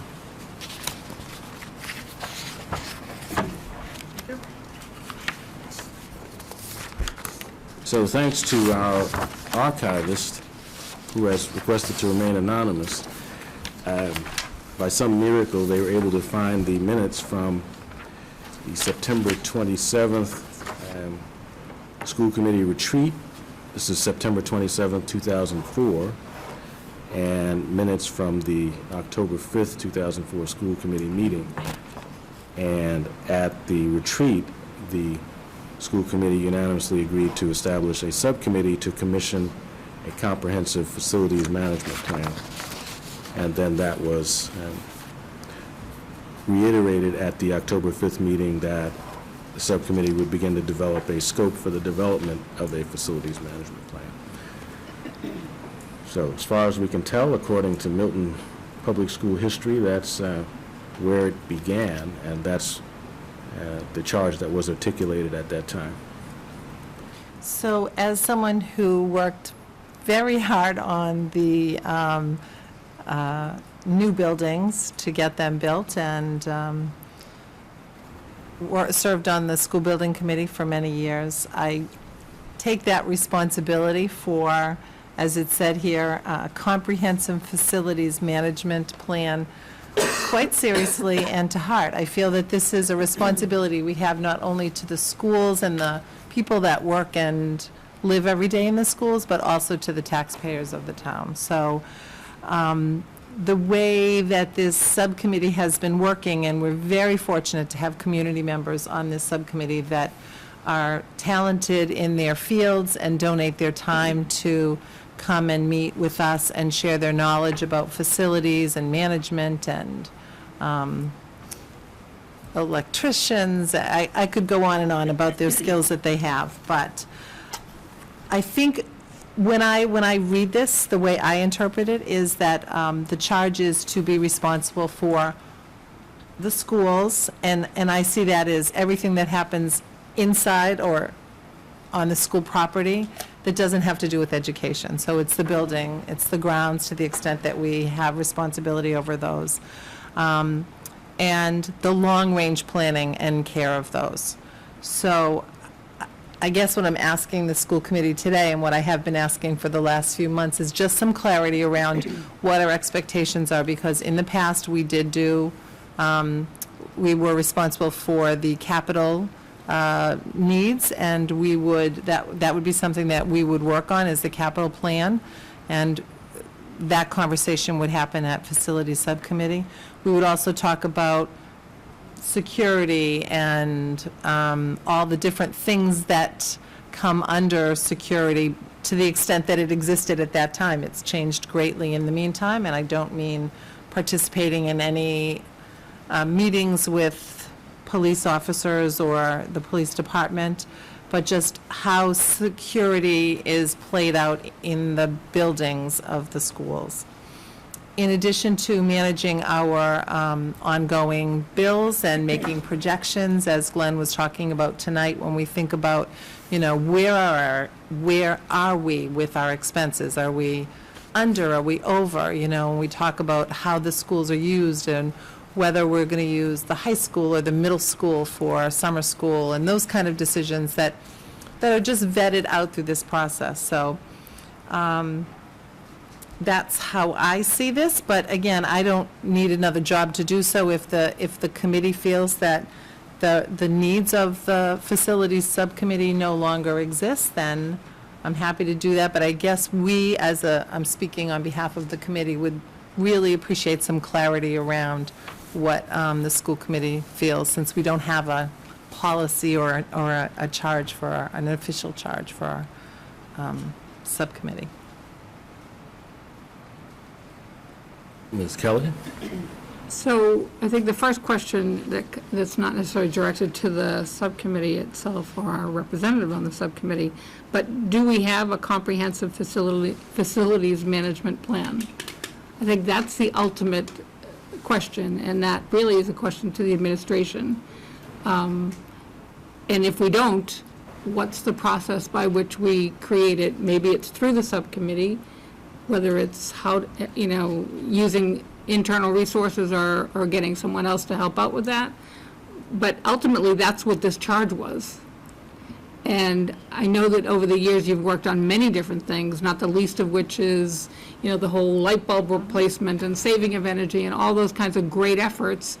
But I don't know that it was within the confines of a plan in itself, that you would just be sort of, you know, keeping everything in line. So I think that's the question to ask, and I think, so I guess I ask it, and Sure. let's see where we So are. I would say that that comprehensive plan has existed in different forms. When we became a consolidated facilities, and we moved away from just the school facilities program in the Milton Public Schools, that changed, because then Bill Ritchie was charged with doing, you know, really a comprehensive look at all of our buildings. So we would review on a regular basis at facilities the roofs and the needs for that. You know, when do those need to be replaced? When do different portions of the buildings need to be replaced? So that really is the work that we have done in the past, but part of that came under capital, and when capital went away from facilities, it felt like there was somewhat of a disconnect in terms of the work that we were doing. Right, so I'm not saying this to say that I believe the facilities subcommittee is what should continue. I guess I'm just looking for the document and the process that is the plan, not just the roofs, it's all in, including the grounds, I would assume, to some extent. So if that doesn't exist, what would the administration suggest as a process to create it and to make sure that at least the school committee is apprised of it, and if necessary, that we help facilitate that with the work of a facilities subcommitte? For example, just one other thing, so you mentioned the grounds. So when the field got turfed, or whatever the description is, the word is that describes it, you know, that was part of a plan. We were watching that. We knew the life of that, and that was all marked out. So I would say that Bill Ritchie has that. Are we looking at it through that lens right now? Not in that way, because we've kind of veered away from it. Big picture. But I know that when he came on or when he changed his position to the Consolidated Facilities, that is absolutely the plan and the work that was done, especially when he first came. There was an assessment done of every single building. But we haven't met to report out on that going forward on a regular basis, again, because many of those expenses have to do with capital funding. Yeah, and I'm not necessarily just talking about the expenses, although those are definitely part of a plan. It would be the process for review. I think at one point they talked about, having a cycle for for replacing filters across the board. And so if he has that plan, is he a member of the subcommittee? Yes. He is. So but you haven't talked about the plan per se. Because I think if you go back to this charge, the plan is the charge. So if you haven't seen it, then I think somebody needs to see it, and let's just, see what he has, and maybe bring it forward and see how if it's comprehensive and it's where it needs to be, maybe there is no additional need. I don't know. Ms. Padera? So I guess I just need some clarification. There was a connection with capital, and now there's not a connection with capital? What are we talking about here? I'm not sure what that means. Can you clarify? So this year, none of the capital expenses for buildings came before the Facilities Subcommittee. It went through the Finance Subcommittee. So when the capital proposal came to the School Committee, the Facilities Subcommittee had no input to that whatsoever. It went through the Finance Subcommittee. So can you just remind me who was on the Facilities Subcommittee? It's Glenn and myself and Bill Ritchie. Okay, so Glenn and Bill Ritchie both, I think, proposed the capital from a buildings perspective.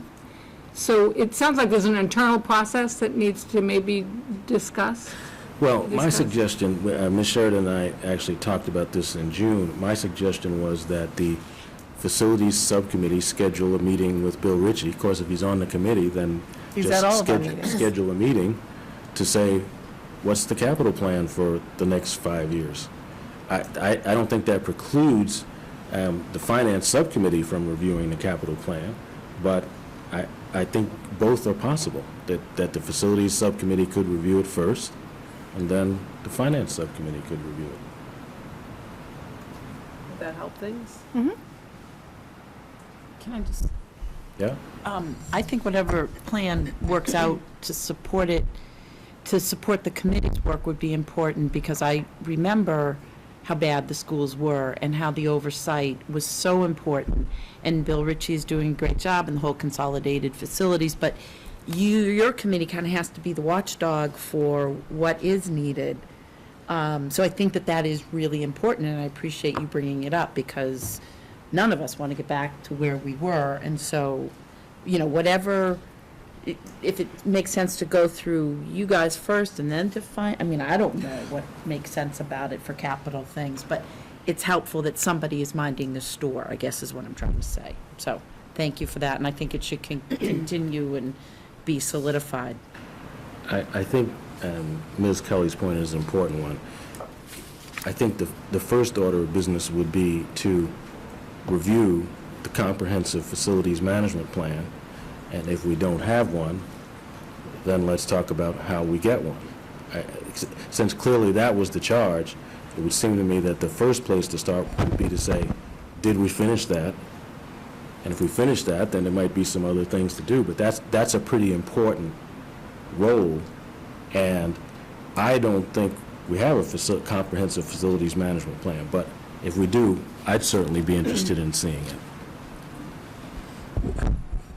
I think it was 2 years ago, Mr. Ritchie, through the, actually through appropriation of town meeting, did a comprehensive facilities study with recommendations for a plan in it. We can get copies of that and bring it forward.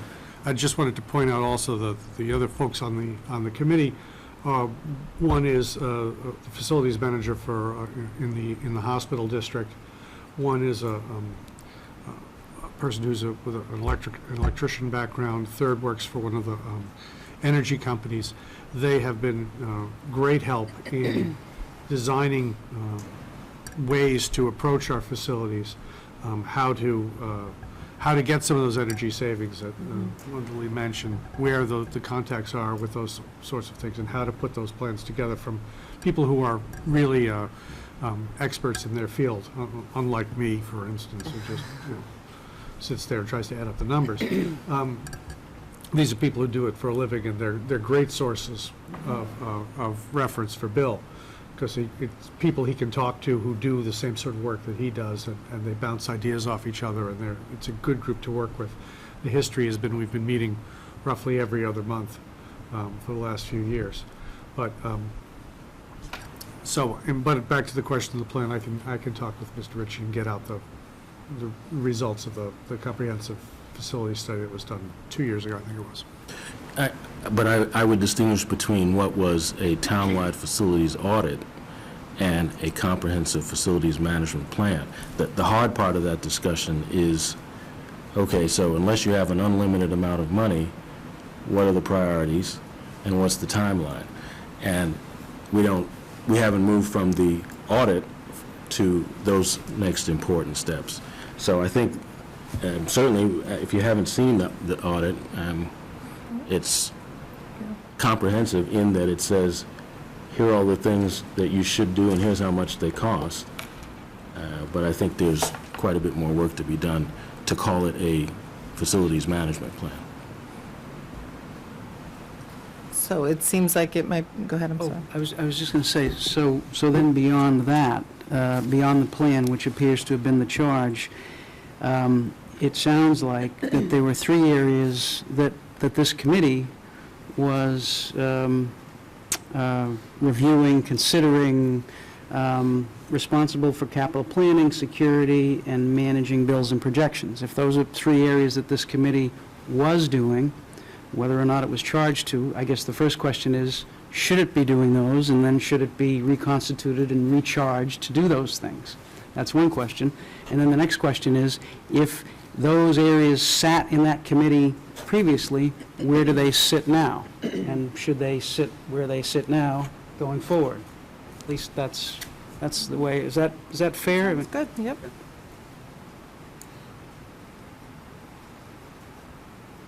So what's the next step? So you want answers to those questions? Of where do they sit now? Yeah, I mean, I can guess. I can guess where they sit now. A lot of them seem to go through finance, just from my experience. From my experience there, a lot of them seem to go through finance, but I don't know the answer to that. Yeah. So I think Mr. Walker mentioned this earlier. Everything's going to come before finance before it comes to this committee. If it needs to start in your committee, that's fine.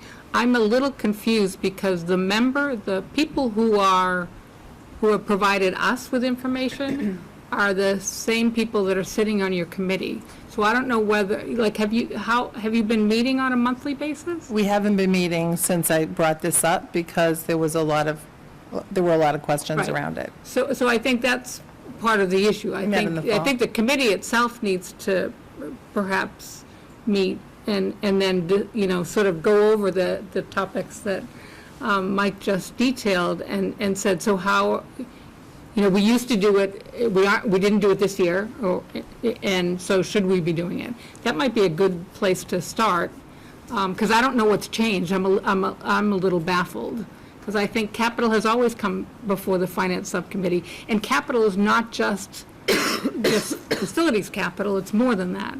So, I guess I'm just saying that it never came to the facilities subcommittee.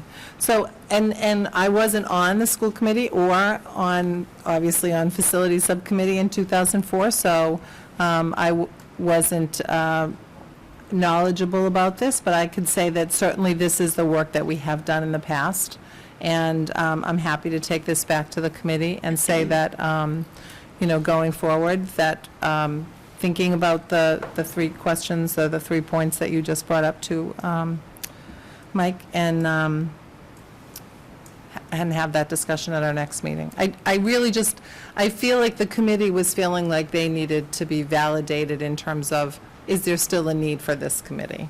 And so that's where this all came from, and that's why I've been asking this question, and so I appreciate this conversation and the research it took to find this charge from 2004. Thank you.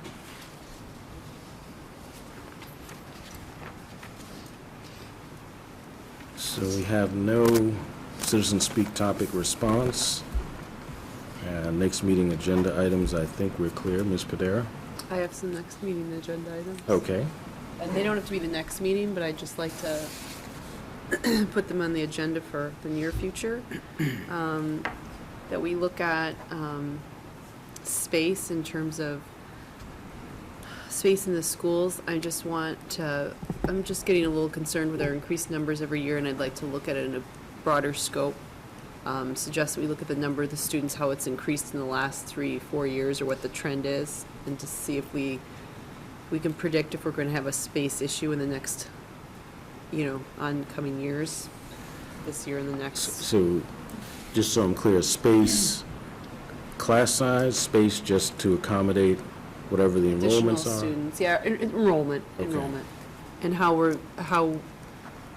limited we are growing in space based on enrollment and the continuing increased enrollment. And then this second agenda item would be that we look at the numbers in the elementary school districts, how the districts are growing, and if we're going to need to move students or tweak district lines in the years to come. So elementary school districts enrollment? Yes. Clarify.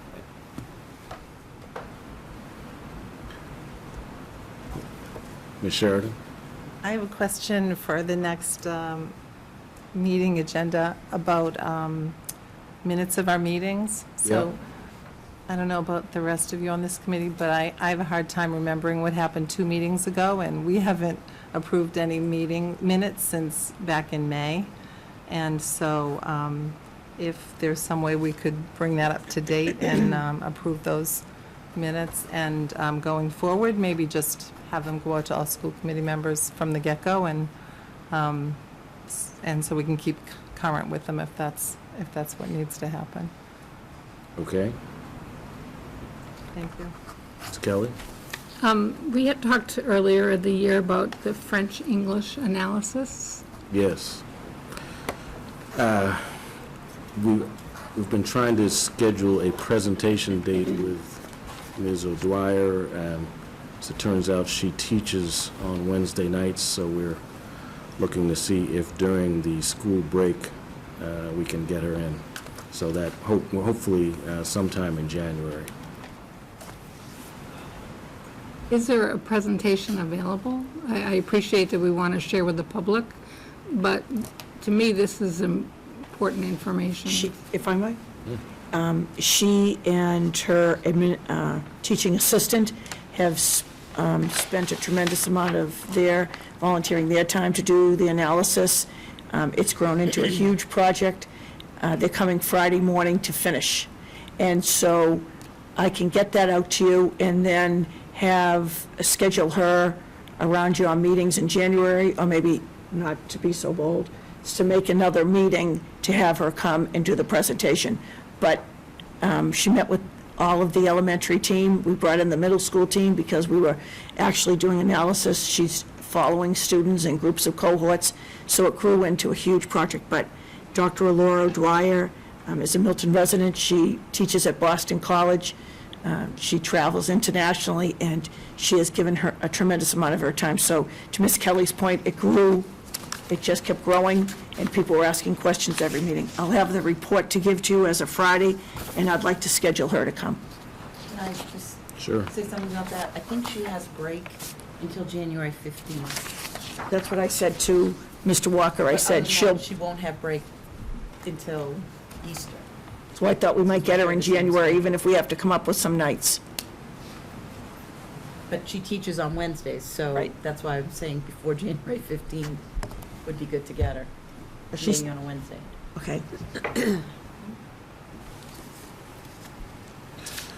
Okay, entertain a motion to go into executive session, not to return to public session for the purpose of discussing contract negotiation strategy for non-union personnel and collective bargaining strategy for MEA and AFSCME, the discussion of which in public session would be detrimental to our negotiating or bargaining positions.